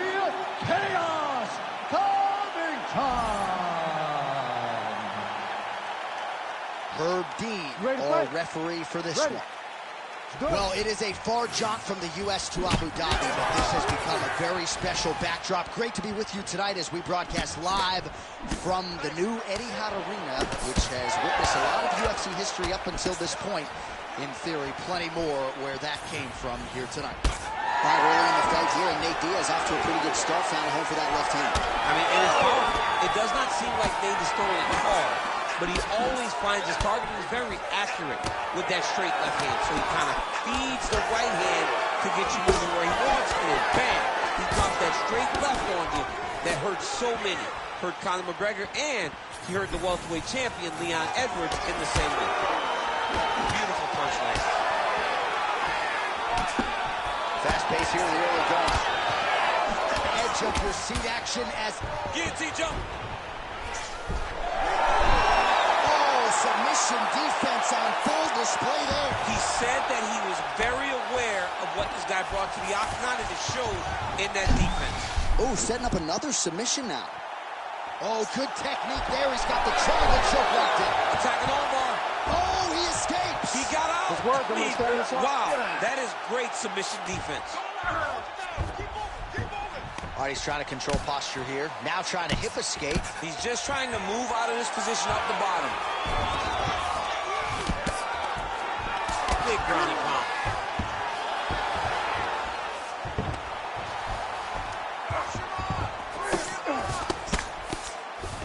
Well, landing several strikes here from the top, standing over his opponent. Good work here by Covington. Ground and pound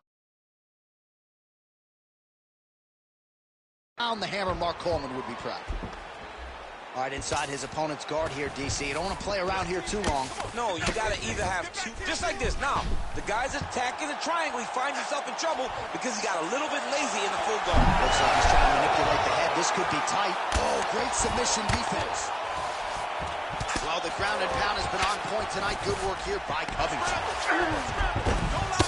Man, submission defense is a powerful thing. Offense keeps going for it. Defenders held up every step of the way. Yeah, the defense has done a great job just making sure he leaves nothing long, no submission attempts.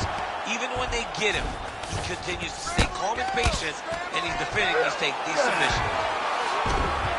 Well, working pretty effectively from the top here. Nice ground and pound by Covington.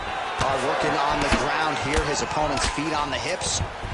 Now he's attacking the triangle. Triangle looks pretty tight, DC. I'm no Brazilian Jiu-Jitsu black belt, but maybe not good here. Oh, submission defense holds up again.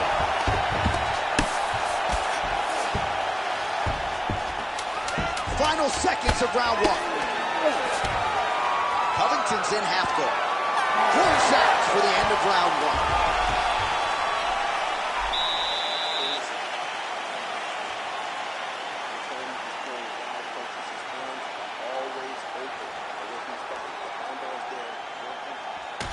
Well, it was an incredible fight as it played out. It goes the distance here tonight, and always exciting to see a guy as such an active pursuer of these submissions. Yeah, I mean, this guy does not rest on his laurels.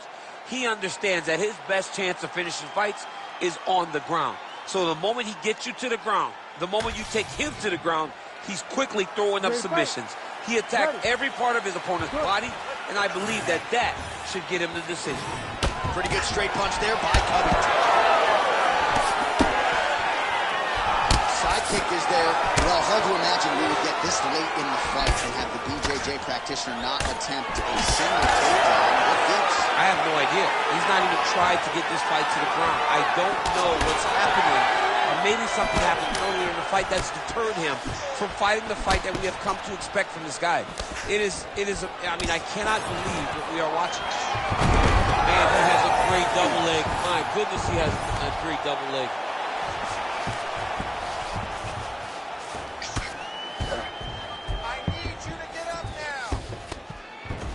All right, side control now. We'll see if he can advance position.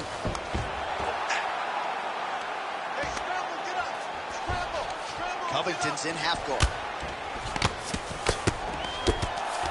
Trying to pass the guard here, but a nice job by the bottom fighter defensively. Bottom fighter did a fantastic job of following with his hips, making sure he blocked any attempt to get past his guard. All right, working inside the closed guard now.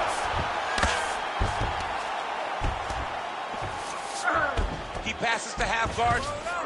And busy as he looks to improve position here. Oh, he's got the Kimura locked in. Wow, somehow, some way he gets the arm out. It looked like he was done, John, but he was able to stay comfortable, stay patient, and now he finds himself safe. Covington's in half guard. Oh, trying to pass here, but Dikembe Mutombo style, he gets denied. Block! Great job blocking that pass by the bottom fighter. Oh, huge pop from the crowd as the fighters get... You don't really stand after you take a head kick like this. That is something to even be on his feet like this.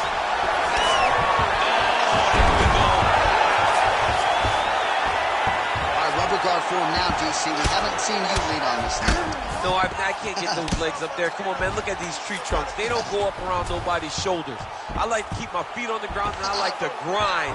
That's what I'm known for. But this guy has that dexterity. He has that ability to throw up the rubber guard, to be able to threaten from a position where his opponent was trying to find safety. There are many, many attacks here. Let's see which one he chooses to go after. And right into side control. Relentless pressure from the top by Covington.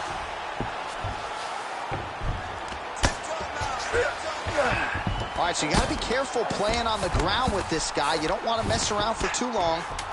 Well, he's worked very hard on this part of his game, and these ground strikes are really starting to take their toll. 2 rounds in the books. Stop! All right, so that round is in the books. Diaz's corner has some work to do. They're going to take a look at that lip. Hopefully the cut man can do his thing and just make sure that it doesn't continue to bleed and provide further adversity for him in this fight. All right, so a huge round for him there. That head kick probably would have had me out for good. The guy survives to see another round. Yeah, but he'll go back to that. It landed so perfectly. He set it up great. He did a great job of mixing up the target early, going up high, and getting the desired result.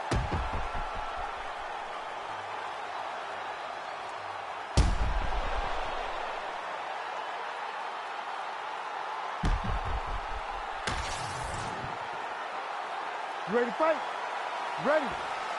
Third round underway.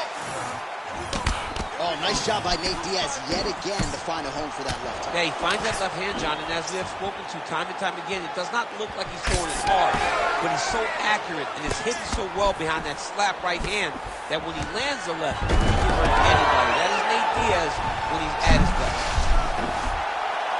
Oh, it's getting deep. He's attacking off right now. You gotta be kidding me, he's out.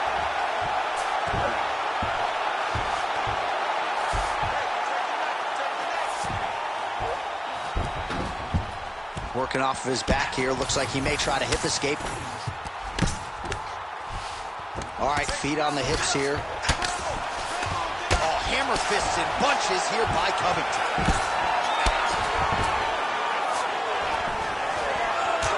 Postures up now and lands the vicious head strike. Nice. Yes, smart adjustment, yep. Staying offensive off of his back as he lands a strike from the bottom position.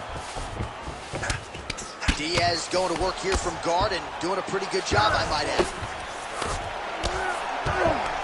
Well, we'll see who has the edge here as they get back to their feet after a pretty engaged battle there on the ground. And both of these guys should feel pretty satisfied because they both had their moments and they both showed true skill on the ground.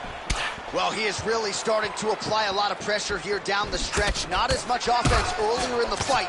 He is making up for lost time now. All right, looks as though that strike maybe opened up a cut around the eye.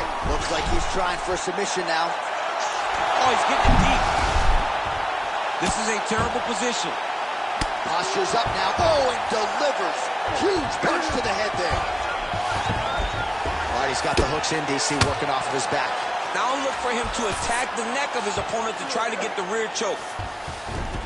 All right, half guard position here, DC. You have an extra hop in your step when you talk about fighters working out of this half guard. Oh, man. I like half guard as a top fighter. I understand half guard as a bottom fighter. Don't want to be there. It's very dangerous. But if you are there, you have to be winning the position of the underhook. It opens up so many opportunities for you to either escape or sweep. Great submission defense. The ground strikes starting to pile up. My crowd absolutely loving it as the fighters, however compromised, make their way back to the feet. They may be tired, but that fatigue is warranted. That was a high-level grappling exchange between two phenomenal grapplers.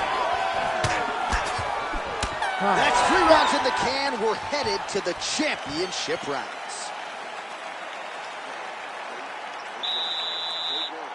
Stand up is killing him. He can't handle it. Keep throwing those jabs.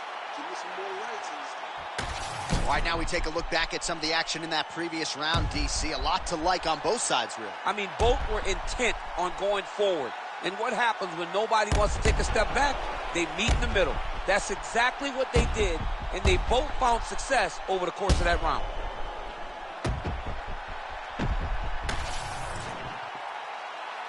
You ready to fight? You ready? All right, here's round 4, fight scheduled for 5 5-minute rounds. Well, just as he did the previous round, continuing to land a high number of huge connection by him there. He needs to get on his bicycle, John. He needs to get into space so that he doesn't get finished. Going to the leg kick now, and it's there. Nice job. Taking for a ride. Nice double leg. Nice finish. Diaz has got his head. Let's see if he can secure a guillotine choke here. Oh, he got out. Well, as usual, suffocating work from the top here by Covington. He's just being more aggressive, and because he's being more aggressive and more loose with his strikes, he's landing. A lot of top pressure being applied here. Changing the position.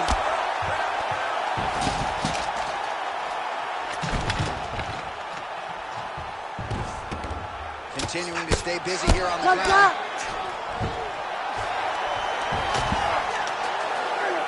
All right, dominant position here. He's got the full mount. A lot of different ways he can go here. Maybe try to find an arm bar or just get the ground and pound. He can attack submission, but those submissions will present themselves once he is landing that brutal ground and pound he is known for. Because then his opponent will start to get a little bit desperate to get out from under him, which will then in turn leave arms dangling, or he'll turn to his knees and get choked out. Nice positional control here. If you're the bottom fighter, DC, what do? You got to move. You got to shrimp. You got to get off on a hip to try to move your opponent off of you or pull him down to close the space. All right, dominant position for him here. Full mount. If you're the bottom fighter, better start moving those hips, DC. Oh, you got to start moving those hips. What you should do initially, right, is start to push at the knees.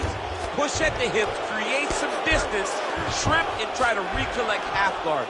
Half guard sucks, but it's much better than being mounted fully by your opponent. Ground and pound keeps coming. Good movement. Oh, big shots raining down. All right, looks like he's got a couple hooks in here, DC, and defensively, you better be careful. Covington's got his back again.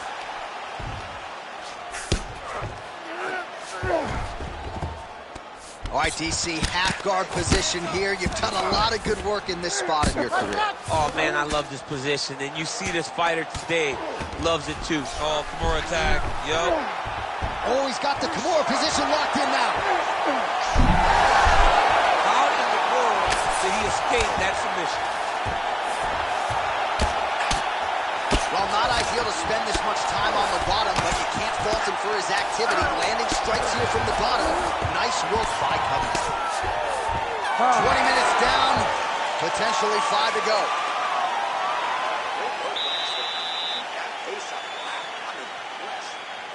Keep pushing. Keep breaking this guy down. Keep changing up the strikes.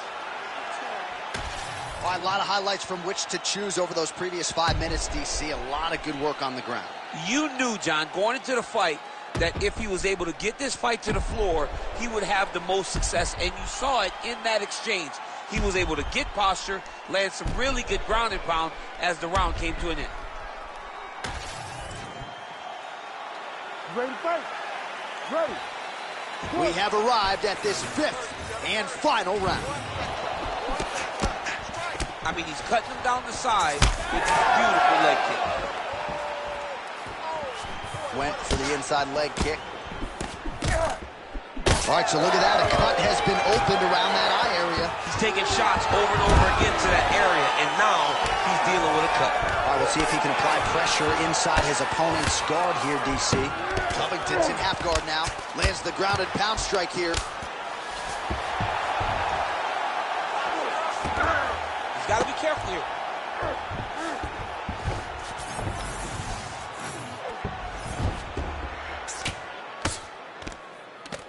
Oh, big elbow.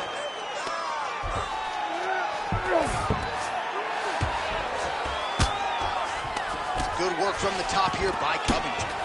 And there it is, another strike on the ground, gets through. Rubber guard form now, DC. Some people believe this is nothing more than a stall tactic. What do you think the offensive fighter is trying to do? He needs to regain his posture, right? He needs to shove that foot down from around his neck, shove it down, build your base, get that arm free, and then get back to work trying to advance position to your grounded pound. Right. If you play in there, you can find yourself in a lot of danger if you're not careful. He passes the half.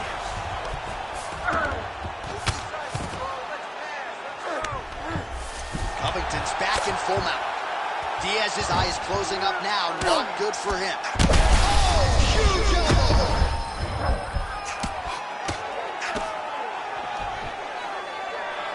Massive shot from the top. This is some exhausting work, man. I mean, it is so tiring to be fighting in this way. So much wrestling, so much grappling, expending all this energy trying to hold the guy down. I mean, no takedown is not fought. No reversal is not fought. Everything they're doing is fought to the very last minute before it gets given up. Pretty good work with the ground and pound here by Covington. Fight IQ on 100 as this guy continues to target that swollen area. Diaz is going for the sub here. Oh, compromising spot here. Triangle choke is locked in. Oh, bails on the submission now. Diaz has got full mount now.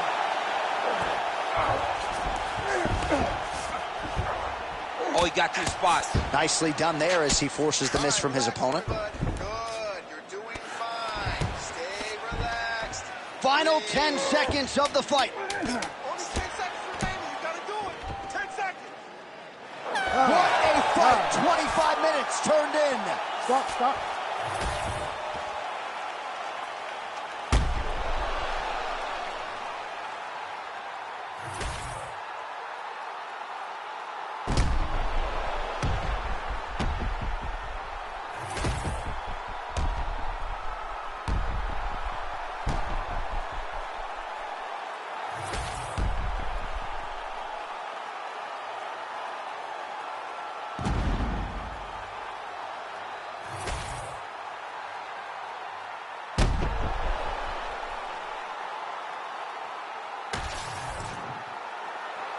The official decision is now in. It resides with Bruce Buffer. Ladies and gentlemen, after 5 rounds, we go to the judges' scorecards for a decision. All 3 judges score the contest 48-47. For the winner by unanimous decision, Colby Chaos Covington.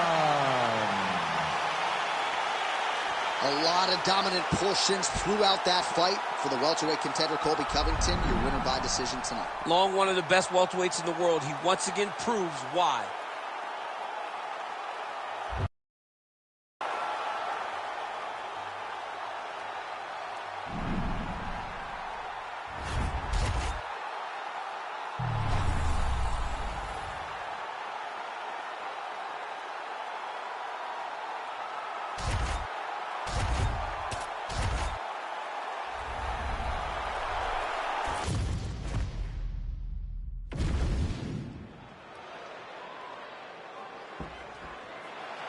You ready to fight?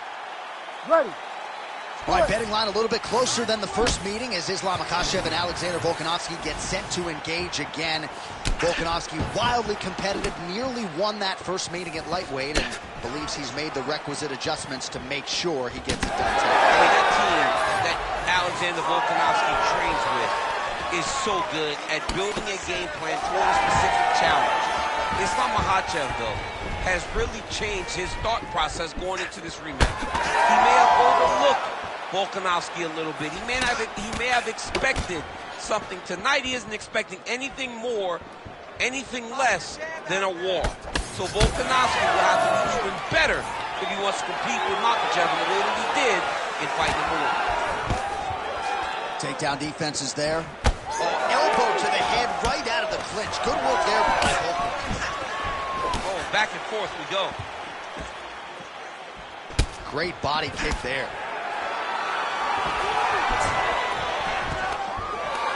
Stuffs that takedown attempt without issue. And now some separation.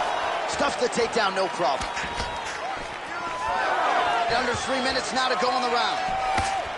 Oh, blocked the shot there and then delivers the straight counter. Nice hook there by Islam Makhachev. Lands a big elbow there. Well, he's mixing it up beautifully tonight, and there it is again. Nicely done as he kicks. How about the accuracy to land right there? His opponent's wobble champ. He's hurt bad. He cannot take another shot like that. Just over 2 minutes to go in what has been a furious round 1. All right, so perhaps he's going to have to address something defensively. There is a legitimate cut around his eye. Yeah, he got cut on the eye from that last strike. He's got to pay attention now before it gets worse. Look at the control of the posture as they land that knee. Well, Alexander Volkanovski has never lost a pro fight at 145 pounds, and if his boxing is any indication, that is a record that is probably going to hold up after tonight. I mean, Volkanovski follows the game plan to a T. Whatever you set out in front of him, he is going to do, and he's going to do it at the highest level. We saw that in his fight against Max Holloway when he became the UFC featherweight champion. Well, the ground and pound is there once again. Strong work here by Islam Makhachev. All right, working inside the closed guard now. This is no safe place against this opponent. All right, half guard position for him here, and I can hear Dominic Cruz in the back of my head just screaming about underhooks somewhere. Yeah, he loved, I mean, but he's right? He's so right in terms of if you're on your back in the half guard, one thing you can't be is flat on your back. You need to be up on an elbow. Right. You need to be half on the side, and you need to control the far side underhook. It is a battle for underhook when you're fighting in the half guard position on the mat. Exactly that. Change up your strikes. The boxing looks great. The kickboxing down low looks awesome. And that head kick, that's the one. All right, let's take a look back at some of the highlights from those previous 5 minutes, DC, and no padding, no glove on that foot. No glove, no padding, and look at the hip action when he throws those kicks. He's not only kicking just for feel, he's really trying to damage his opponent, and as the fight goes longer, you will start to see it take an effect. You ready? You ready? Second round underway. All right, so as this next round gets underway, hopefully the good action we saw in the last round, a huge strike lands there, DC. He landed that massive shot. Now he needs to try to find the next shot, the follow-up shot that will finish the fight. Now goes in and secures the takedown.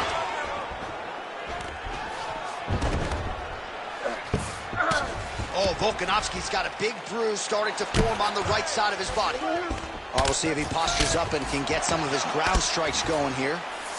Makhachev's in half guard. Well, he's on his back, but he's landing. Yeah, a big combination of ground and pound strikes here, DC. This could be the beginning of the end. I mean, you got to be very careful when you take these big ground and pound strikes.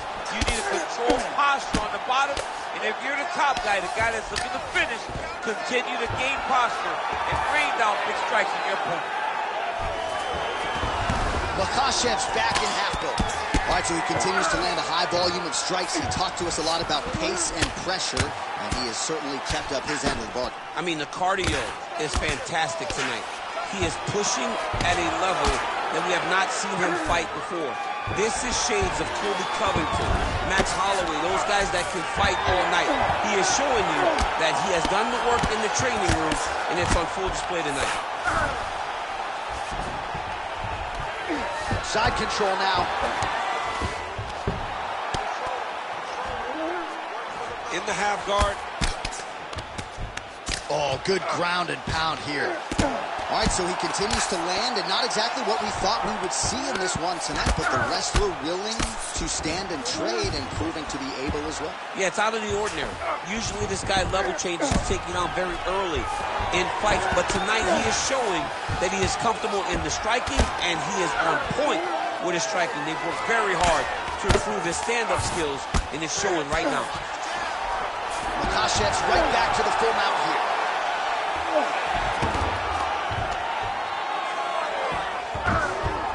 This is where he wants to be. Well, good dexterity and movement here on the ground to avoid any further damage courtesy of that ground. He's got to be careful here. Makhachev's in half guard. Good, solid strike on the ground. Now he's looking arm triangle on the opposite side. When he goes to finish, look, he's got it locked. When he goes to finish, he has to pass. Oh, now he's in trouble. Oh, he got out. How good is that? This guy is so aware. He never leaves anything long to allow for himself to get subbed. A lot of top pressure being applied here as he works out of side control. Round three next.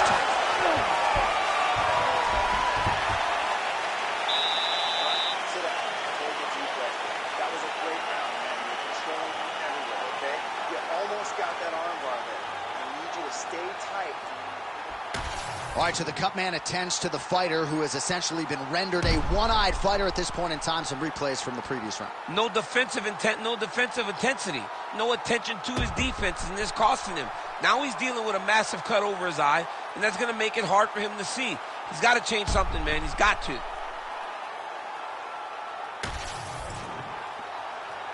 You ready to fight? Ready. Here we go, third round of this championship fight. Good straight hand there by Islam Makhachev.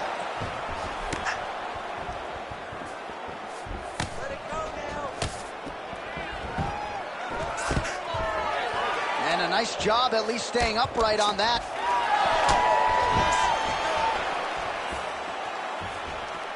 And blocks the shot there.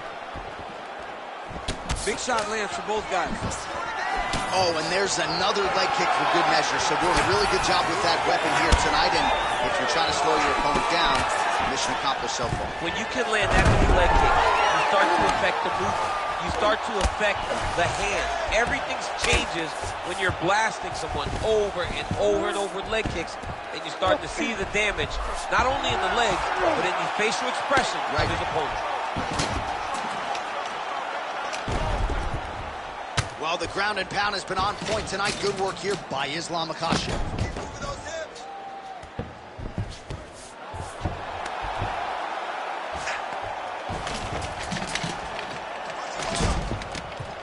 Nice shot there by the champ.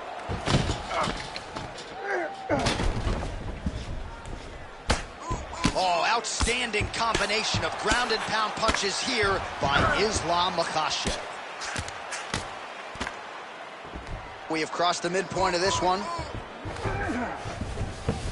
All right, he continues to bully his opponent here, really manhandling him on the ground. Nicely done.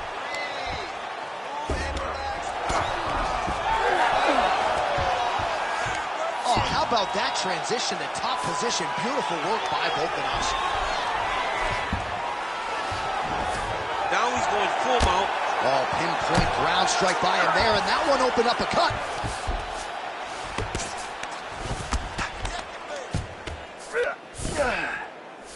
All right, trying to pass here, as Glover Teixeira might say, not today. Not today. Great job of following with the hips, keeping those legs locked and keeping them in full guard. Well, working pretty effectively from the top here. Nice ground and pound by Volkanovski. Another strike gets through from the top position. All these actions, though, these big actions, got to wear on the gas tank of both guys.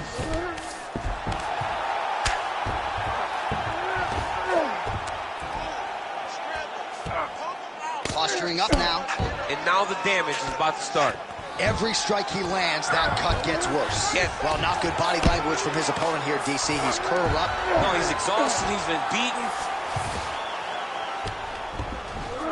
Well, he's more than content to work off of his back, DC, where he has been a magician in his UFC career. All right, working on the ground here. His opponent's feet on the hips. All right, 3 rounds down, potentially 2 more to go. We are headed to the championship rounds. All right, buddy, take a seat. Breathe and relax. I need you to suck it up this round, okay? You're missing those takedowns because you're not setting them up. You can see them coming a mile away. All right, now we check out some of the action from that previous round, DC. How about the display of striking? Just high level. I mean, you would think that we're watching a K1 level kickboxing match opposed to being in the UFC. Both displayed great technical skills, unbelievable striking.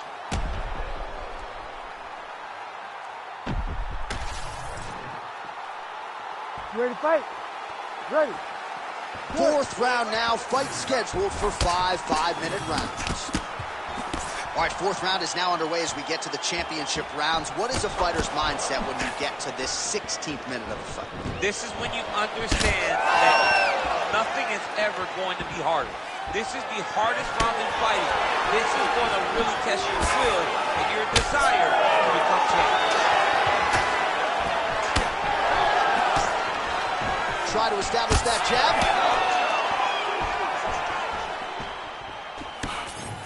Oh, big right hand, yes. Well, champ, I don't see that well, but it's hard to miss the redness underneath that elbow. A lot of bodily investment from his opponent tonight. Yeah, it's an investment, John. It may not pay dividends right now, but the more you go there, the more damage you do, eventually it will show itself. Right now, it's starting to show.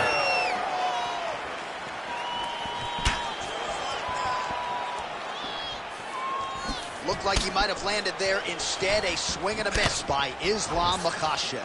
Beautiful body kick. Oh, he just continues to attack that cut around the eye. He's had a huge strike right there. I'm not sure how many more of these his opponent can take. Massive shot that he landed. Great job. Well, not sure if he's lighter. That front kick was nasty.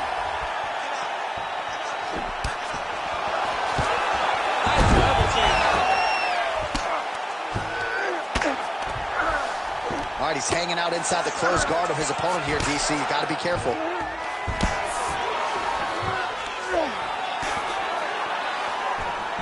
Nice movement to avoid some of those strikes from the top. Yes, smart adjustment, yep. Well, as usual, suffocating work from the top here by Islam Makhachev. Another one. I mean, he cannot miss from the top position. Side control now. Oh, nice. So the blood really starting to flow. Every time that area gets targeted, that cut's getting worse. It's getting worse and worse. And you see the blood starting to come down. That is when you start to watch the fighter to see what type of effect it's starting to take on him, whether or not he's reaching for it, whether or not he's confused by where it's at. You got to start to watch his reactions now as we go forward. Makhachev's in half guard, working out of the half guard here.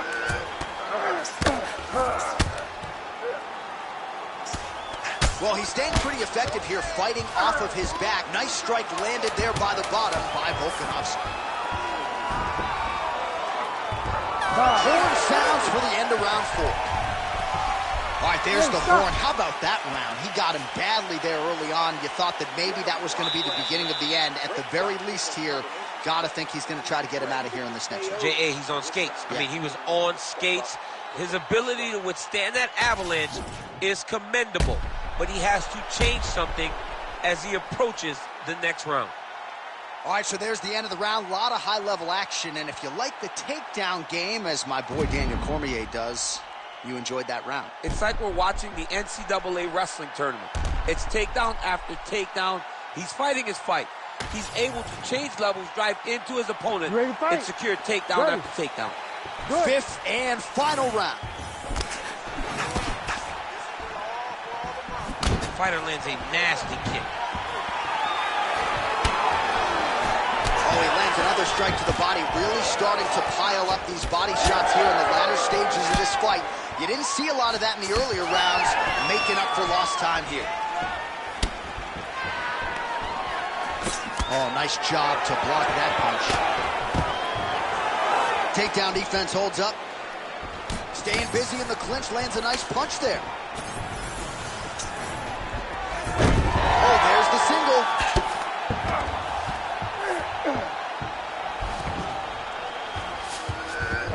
Look at that. Recognized he was about to lose position.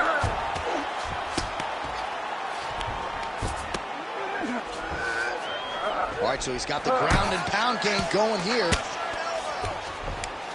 Grounded him and pounded him. Nice job. Oh, and another punch on the ground gets through. May need some defense here. Oh, Volkanovski's in half guard now. Under 3 minutes now to go round 5.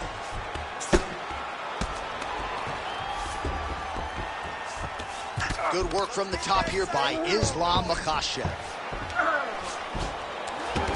Oh, and there's another ground strike for good measure. Makhachev's right back to the full mount. He's got to be careful here.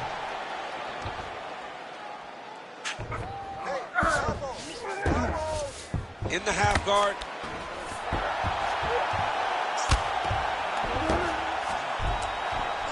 Pretty good work with the ground and pound here by Islam Makhachev. He's very accurate in the ground and pound, and it showed. Well, he continues to manhandle him here on the ground. Yes, smart adjustment, yep.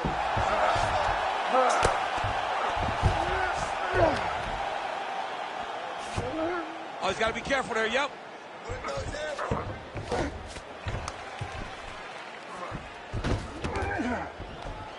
1 minute to go in the fight.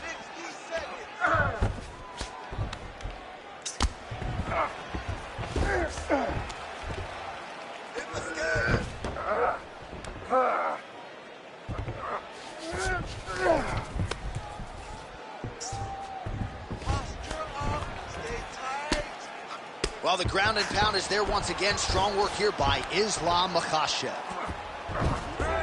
Oh. Oh, he's got his back. Oh, Volkanovski's now dealing with a cheek cut. And there is the final horn. What a 25-minute affair tonight. We're going to the scorecards. All right, so the fight goes the championship distance, and you may want to get the black and gold colors out. We're getting a new champion tonight. He turned in a beautiful striking display tonight. This is one of the best performances that we have seen from a challenger in a really long time. He relied on the striking. He understood that that's where he had the advantage. He used all of his advantages, and I feel like we will hear and new very shortly.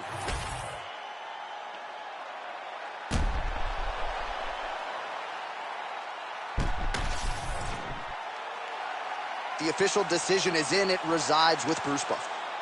Ladies and gentlemen, after 5 rounds, we go to the judges' scorecards for decision. The judges score the contest 49-46, 48-47, and 48-47. Declaring the winner by unanimous decision, and new UFC lightweight champion of the world, Alexander the Great Volkanovski. Oh, what a moment there it is for the new UFC lightweight champion. I'm not crying. You're crying. Are you crying? I mean, almost. It's hard not to feel emotional when you watch someone accomplish something that they set out to do so long ago. Congratulations to the champ. He did a great job in winning this belt.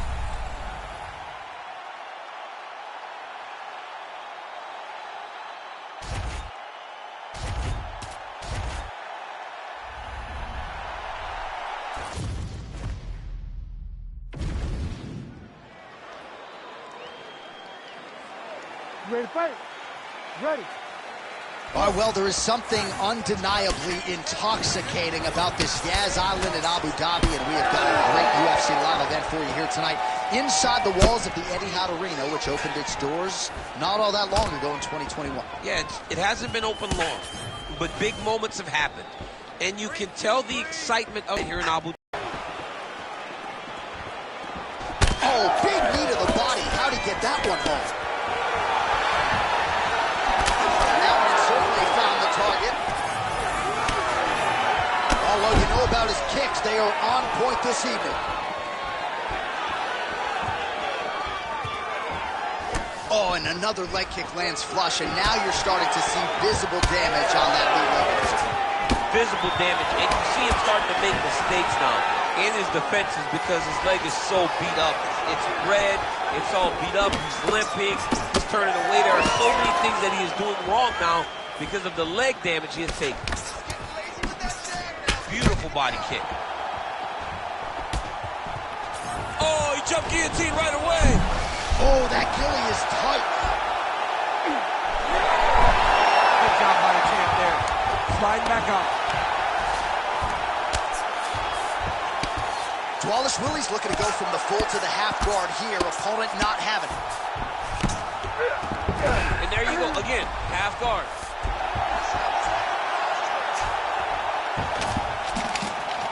Just over 2 minutes to go. Look at him attack that arm triangle on the opposite side. When it's time to finish, he will lock his hands, pass his body all the way to the opposite side, drop his chest to get all the way down to his opponent's neck to try to choke him out and finish his fight. Oh, that's it, that's it. He gets out. He was able to get his momentum going back towards his opponent, then back in the opposite direction to get his hips back and his chest down towards the mat. And you just spilled your popcorn all over the broadcast table. Did, John. You know I love popcorn. Under a minute now to go. Making all these shots count.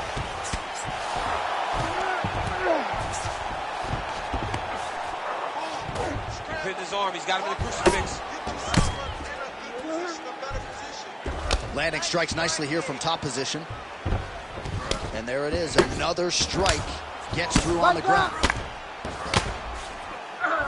All right, right into side control here, DC. Biggest difference between half guard and side control? Well, side control to me feels like a little bit less control because now my legs aren't really doing anything anymore. Now I'm controlling you with my upper body. So I've got to be very, very aware. It's still advantageous, but it just seems a little more free-flowing than having something like a half guard. All right, so there is the horn. That means the round is over. We nearly had a finish due to a submission, but I think you got to give credit to both the offense and the defense. Yeah, you got to give credit to both guys, but nothing's more beautiful than an extended grappling exchange like we just witnessed. One guy almost submitted, one guy escaping. It's one of the most exciting things you can watch in all of mixed martial arts. All right, round two.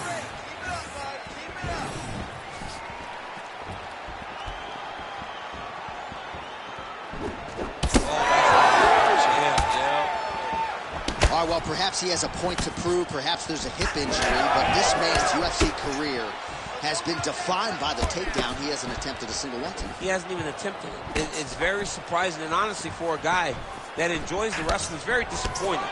Because to me, it seems like he doesn't want to put the effort out there tonight to try and secure takedowns. You take a lot of risk by not using your best skill, and you almost put your opponent on their level. His opponent could be out of here soon, DC. He's almost done. I mean, when you get hit with a shot like that, you don't know whether to run, hide, grab, or wrestle. What a fight. Both of these guys are trying to finish. Oh, right hand landed. There you go. Oh, he's in a world of trouble now.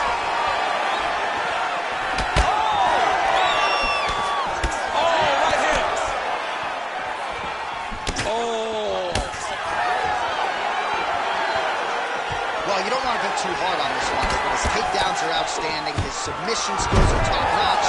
We've seen none of that tonight. He's got to try to change it up. You don't fight with your ego. You don't worry about showing off new things you learned in the gym. Get to what brought you to the show. That is his submission skills. He's such a phenomenal grappler. He needs to find a way to get this fight back to the floor. Well, the ground and pound has been on point tonight. Good work here by Dwalish Willie. And another one. Another strike from the top lands for him.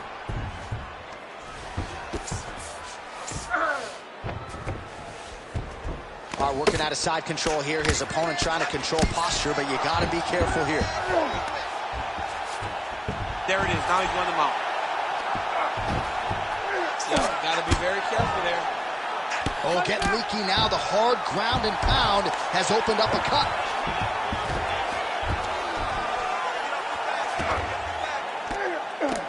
Oh, he postures up in a big head strike by Dwalish Willie. Another ground and pound strike lands for this man. You have to fight back.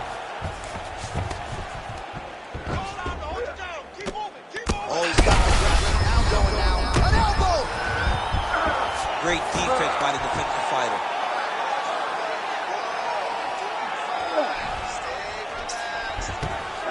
All right, he's got the full mount now. Is this one of the most dominant positions in MMA? Is that fair to say? It's a very dominant position. It's one of the most ideal positions you can get to, especially if you are fighting someone that doesn't truly understand that they're not in as much danger as they are. Because it's dangerous, but there are a lot of outs. And if a person isn't very understanding of that, then you can really, really put some damage on them.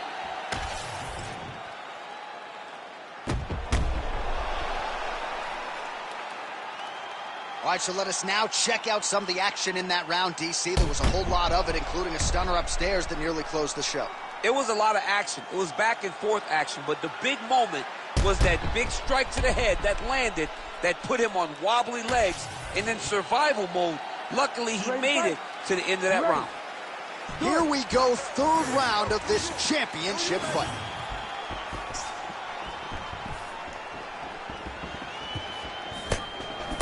Dwalish Willie's strike attempt there is blocked. Big shots being landed on both sides here. Oh, beautiful lead kick is good there. He could be in trouble. He's in trouble. He's hurt bad. He doesn't know if he's in the octagon or at his mama's house for Thanksgiving. Dude's hurt. Serve him up. Go get him. Knock him out. The fight's done.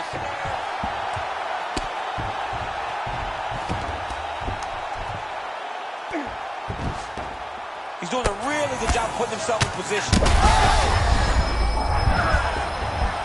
We might get a stoppage here soon.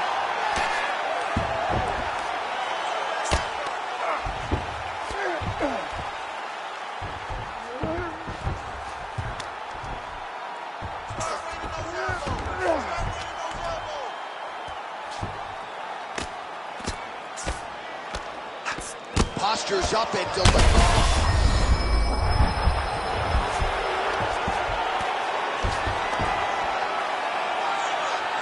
Under 3 minutes to go in our third round.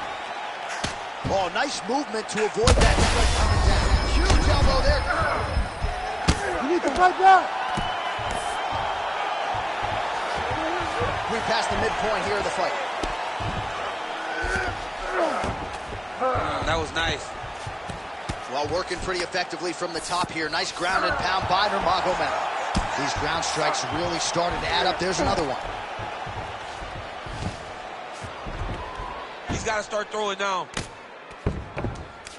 Start raining those elbows. Dwalish Willie getting work here from the top. Let's see if he goes for a sweep to try to get back to his feet. Ooh, good movement to avoid that strike from the top. Use your hammer fist. Dwalish Willie's in half guard. All right, feet on the hips here. Well, as usual, suffocating work from the top here by Nurmagomedov. All right, so now blood is a factor. You see that he has been opened up in that eye area. Yeah, he's got hit in the eye, and now there's a cut. But it's nothing to worry about too much now. But he's got to be very careful with it as we go forward. Great job not only reversing the position, but getting to your dominant position. Oh, the ground and pound is coming. Good movement to avoid some of that power coming back. All right, close guard now. You got to be careful, though. He's got a lot of submissions off his back. Nurmagomedov's back in half guard. Under 20 seconds now to go. Nice transition.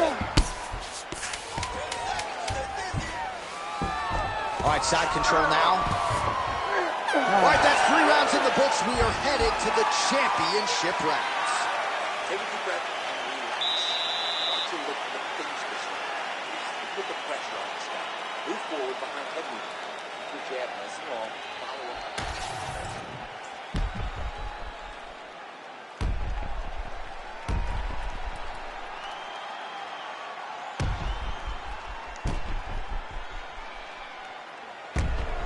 All right, so there's the horn signifying the end of the round. A stunner there with the head strike midway through. Nearly got him out of there for good. Almost got him out of there. He hurt him badly.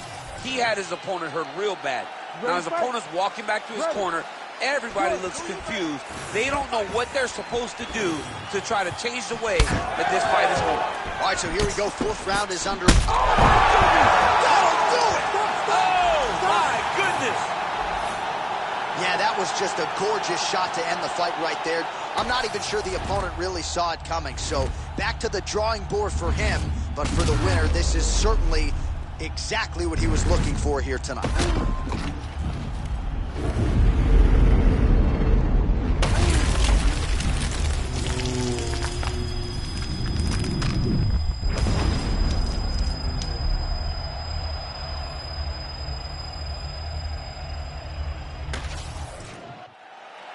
Bruce Buffer now with the official decision. Ladies and gentlemen, referee Herb Dean is going to stop to this contest at 13 seconds of round number 4. Declaring the winner by knockout and still the undisputed UFC bantamweight champion of the world, Marab the Machine Wally Schroeder. All right, a lot of people thought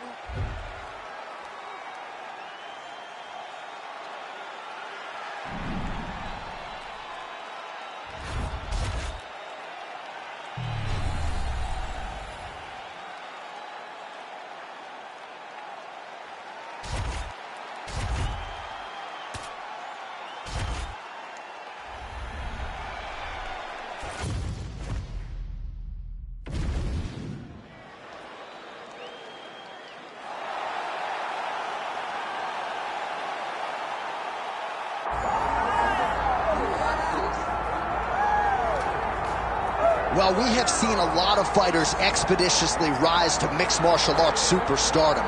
But how about Alex Pereira? Crosses over into mixed martial arts from kickboxing and essentially takes the sport by storm? By storm, John. I mean, so fast to go from a guy that was what can be to the champion. But when you possess this level of skill, when your kickboxing is second to none, and then you train with Glover and you develop wrestling defense, you know that you have a chance. Pereira not only had a chance, he took it all the way to the title, and tonight he looks to get another victory. He's seemingly a perfect mix of intensity and composure. He has heart, championship medal. Alex Pereira, the total package. We're certainly glad he's here in the UFC.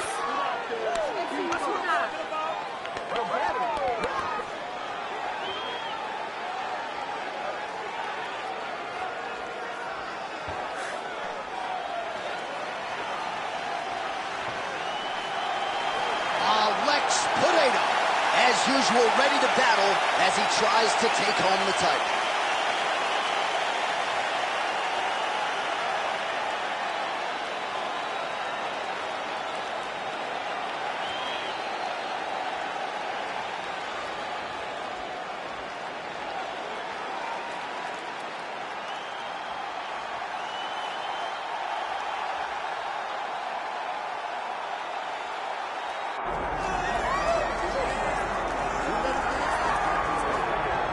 Well, South Africa is on the World Mixed Martial Arts map, largely courtesy of the elite middleweight Dricus du Plessis.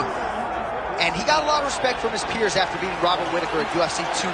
You had to look far and wide for any of his fellow fighters to be picking du Plessis going into that fight. And not only did he beat Whittaker, he bludgeoned him and got him out of there by TKO in round 2. That laid the foundation for a title fight for Dricus du Plessis. This man is a physical force, hardened by his upbringing in South Africa. Excited to see what he can do with the opportunity tonight, DC.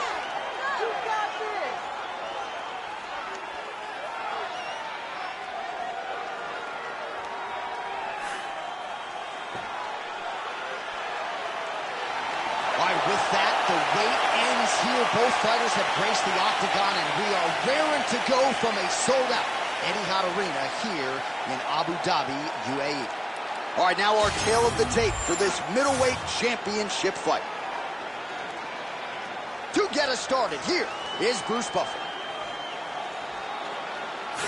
Ladies and gentlemen, this is the main event of the evening.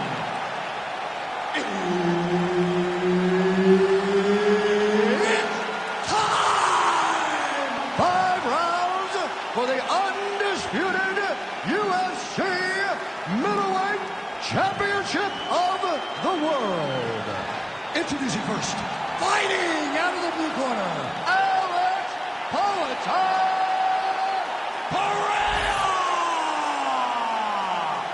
And now introducing the champion, fighting out of the red corner, Dracos still not Duplessis! One of the best in the business, Herb Dean, is our referee tonight. All right, one of the best middleweights in the world at present, Dracos Duplessis, prioritizing a fast start tonight as we get underway in round 1. Not as though he's been a fighter who historically plays with his food at times, but Duplessis doesn't want to give his opponent any window for optimism nor confidence. As such, he felt like his jab was going to lead the dance, and eventually his right hand would close the show. All right, so there it is from the kickboxer. He told us he was going to go to that front kick early, and he did not miss with that one, DC. He didn't miss. He went to the front kick. Expect him to keep going here, because this is not only damaging, but it keeps him at the range at which that Maybe the best strike he's thrown tonight. the biggest shot that he's landed all night. A massive uppercut. Who is going to be the last man standing? We're just getting started, and they are getting after it. These dudes are throwing bombs. This is going to be a great fight. Pineda's in half guard. Big ground and pound. All right, we'll see if he can apply pressure inside his opponent's guard here, DC.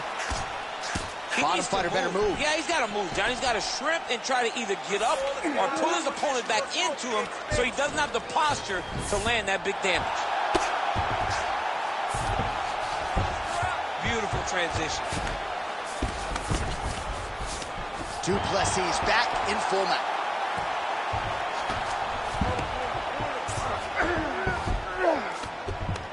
Now he's got a good body position, yup. He's brutalizing them with the ground and pound. This fight is close to being done. Under 2 minutes to go in a back and forth first round here. Using a lot of good movement.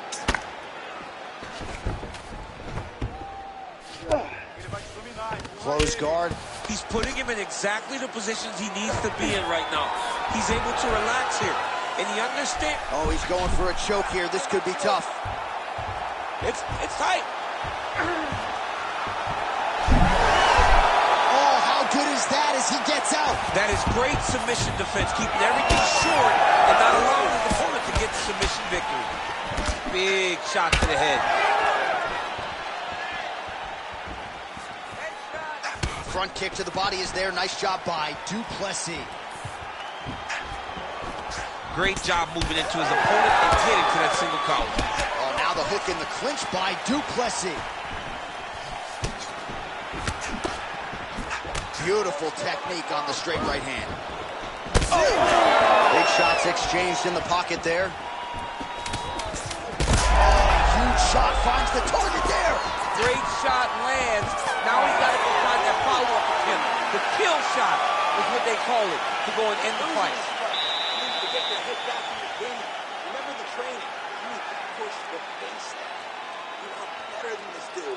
Hands up.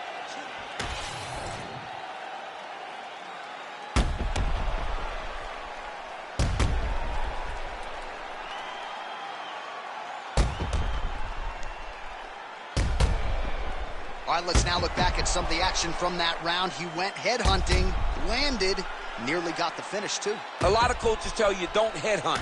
In this case, he's been headhunting, and he landed a big enough shot to truly put his opponent on notice. Round 2 here. Nice block in the follow-up.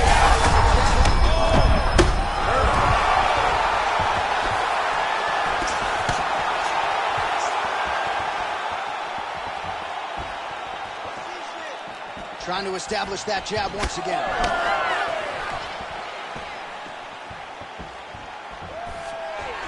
Oh, nice takedown defense. Oh, making this clinch work. Lands the punch there.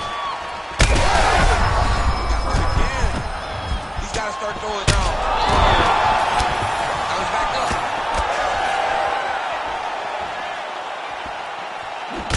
All right, so he earned respect from his opponent early on with the power, and now the swelling really started to become a factor. The swelling starting to become a factor. This guy is so good at recognizing a weakness in his opponent. He got him hurt, he got him swollen a little bit, and now it's starting to pay dividends. Well, I'm no fighter, but if I rock a guy to that extent, I feel like I'm closing the show. Absolutely. You got to go close the show if you get a guy hurt that bad. You cannot back off and take your time. He's ripe for the picking. Go and pick fruit. All right, so the commitment to the takedown pays off. After several failed attempts, he finally gets his first takedown. Now let's see what he can do with it.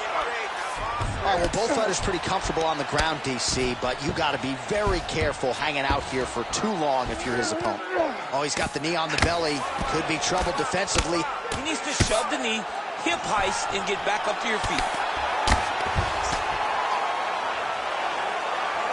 Good work from the top here by Duplessis. Oh, his ground and pound is on full display here tonight. Duplessis back to the side control now.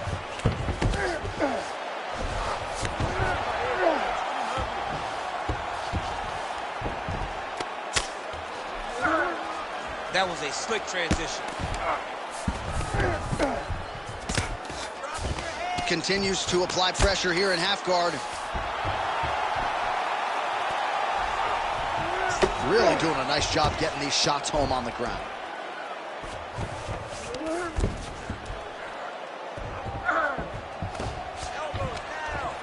Man, another one lands. He's trying to pound his opponent's head through the canvas. And very effective with the ground and pound.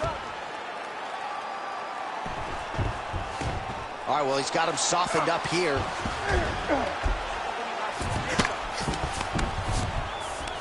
Duplessis back in full now.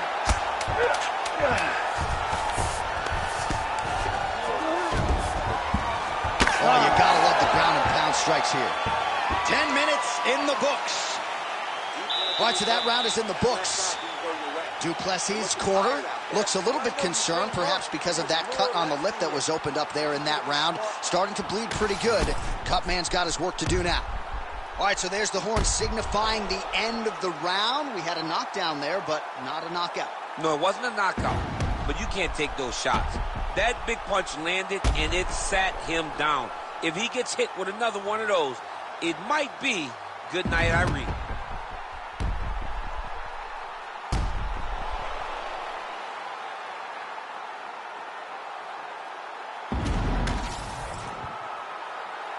Ready to fight? Ready. All right, here we go with this third round of this championship fight. So he's really starting to put together some significant body shots here. These are going to take their toll as this fight goes on. He missed with that jab attempt there. Stuffs the takedown, no problem. He's hurt bad.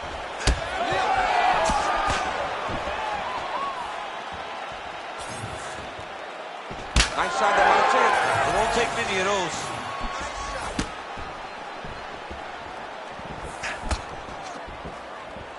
Swing and a miss with that punch by Duplessis.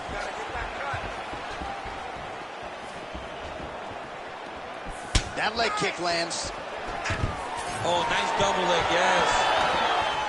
Takedown defense holds up. Immediately gets the underhook. Now some uppercuts. He better move, John. He cannot take these uppercuts from this position. Oh, look at that head snap back as he connects with another uppercut. Not the first time he's landed that weapon tonight. That's his best shot, man. He's so good at it. He's so good at finding it. And when you think you got a beat on the right uppercut, he shifts the weight off to the side and lands it on the left side. What a great understanding of landing that punch. Getting them out here.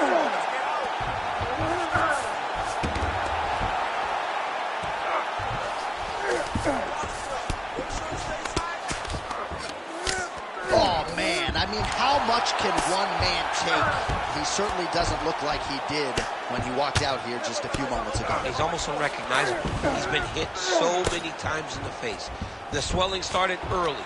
We spoke about trying to defend it. We spoke about making adjustments. He didn't, and now he finds himself. Oh, another ground strike gets through. Duplessis going for an arm here. Ooh, that looks tight. Looks like it's getting tight. All he's got to do now is get his hips into the back of the elbow to get the finish. Oh, he's out of danger. Great submission defense. He was able to take his arm out and stay safe.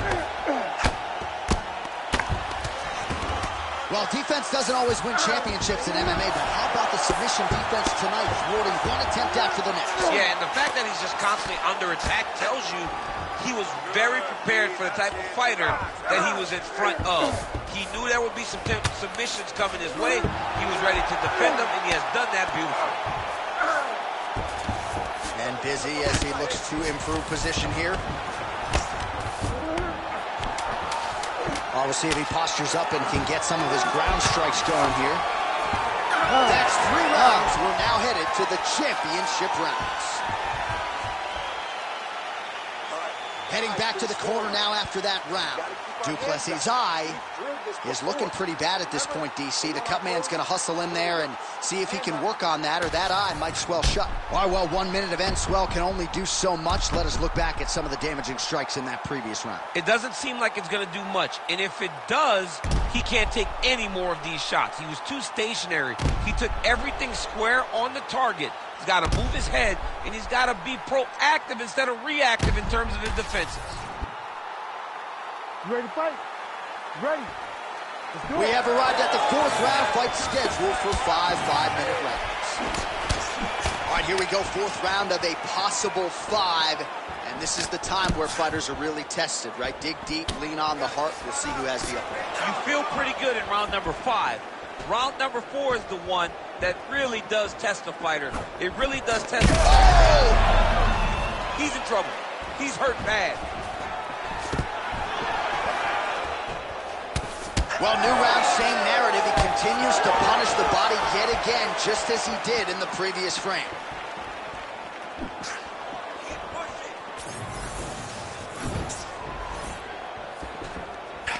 Man has his chin been tested early. Oh! Well, he's able to get back up here, but oh, man, is he on wobbly legs. Big head kick.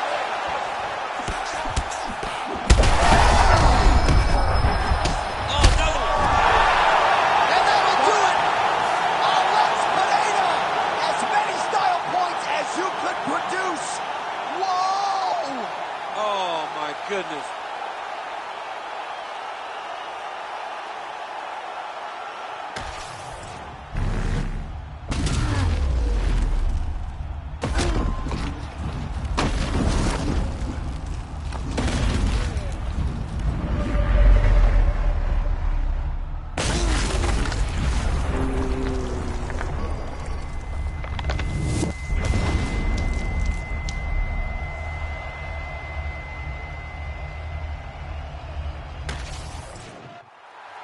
Bruce Buffer has the official decision.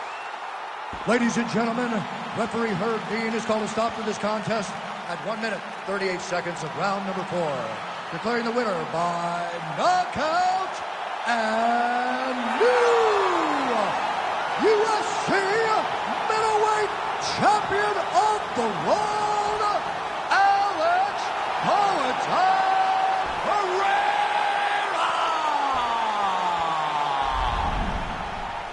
right, so it is a Lex Pineda by knockout. Get used to hearing that. One of the more powerful, explosive middleweights on the roster, and really just getting going. He's so good at what he does that if you stand with him, he can shut your lights out with one strike.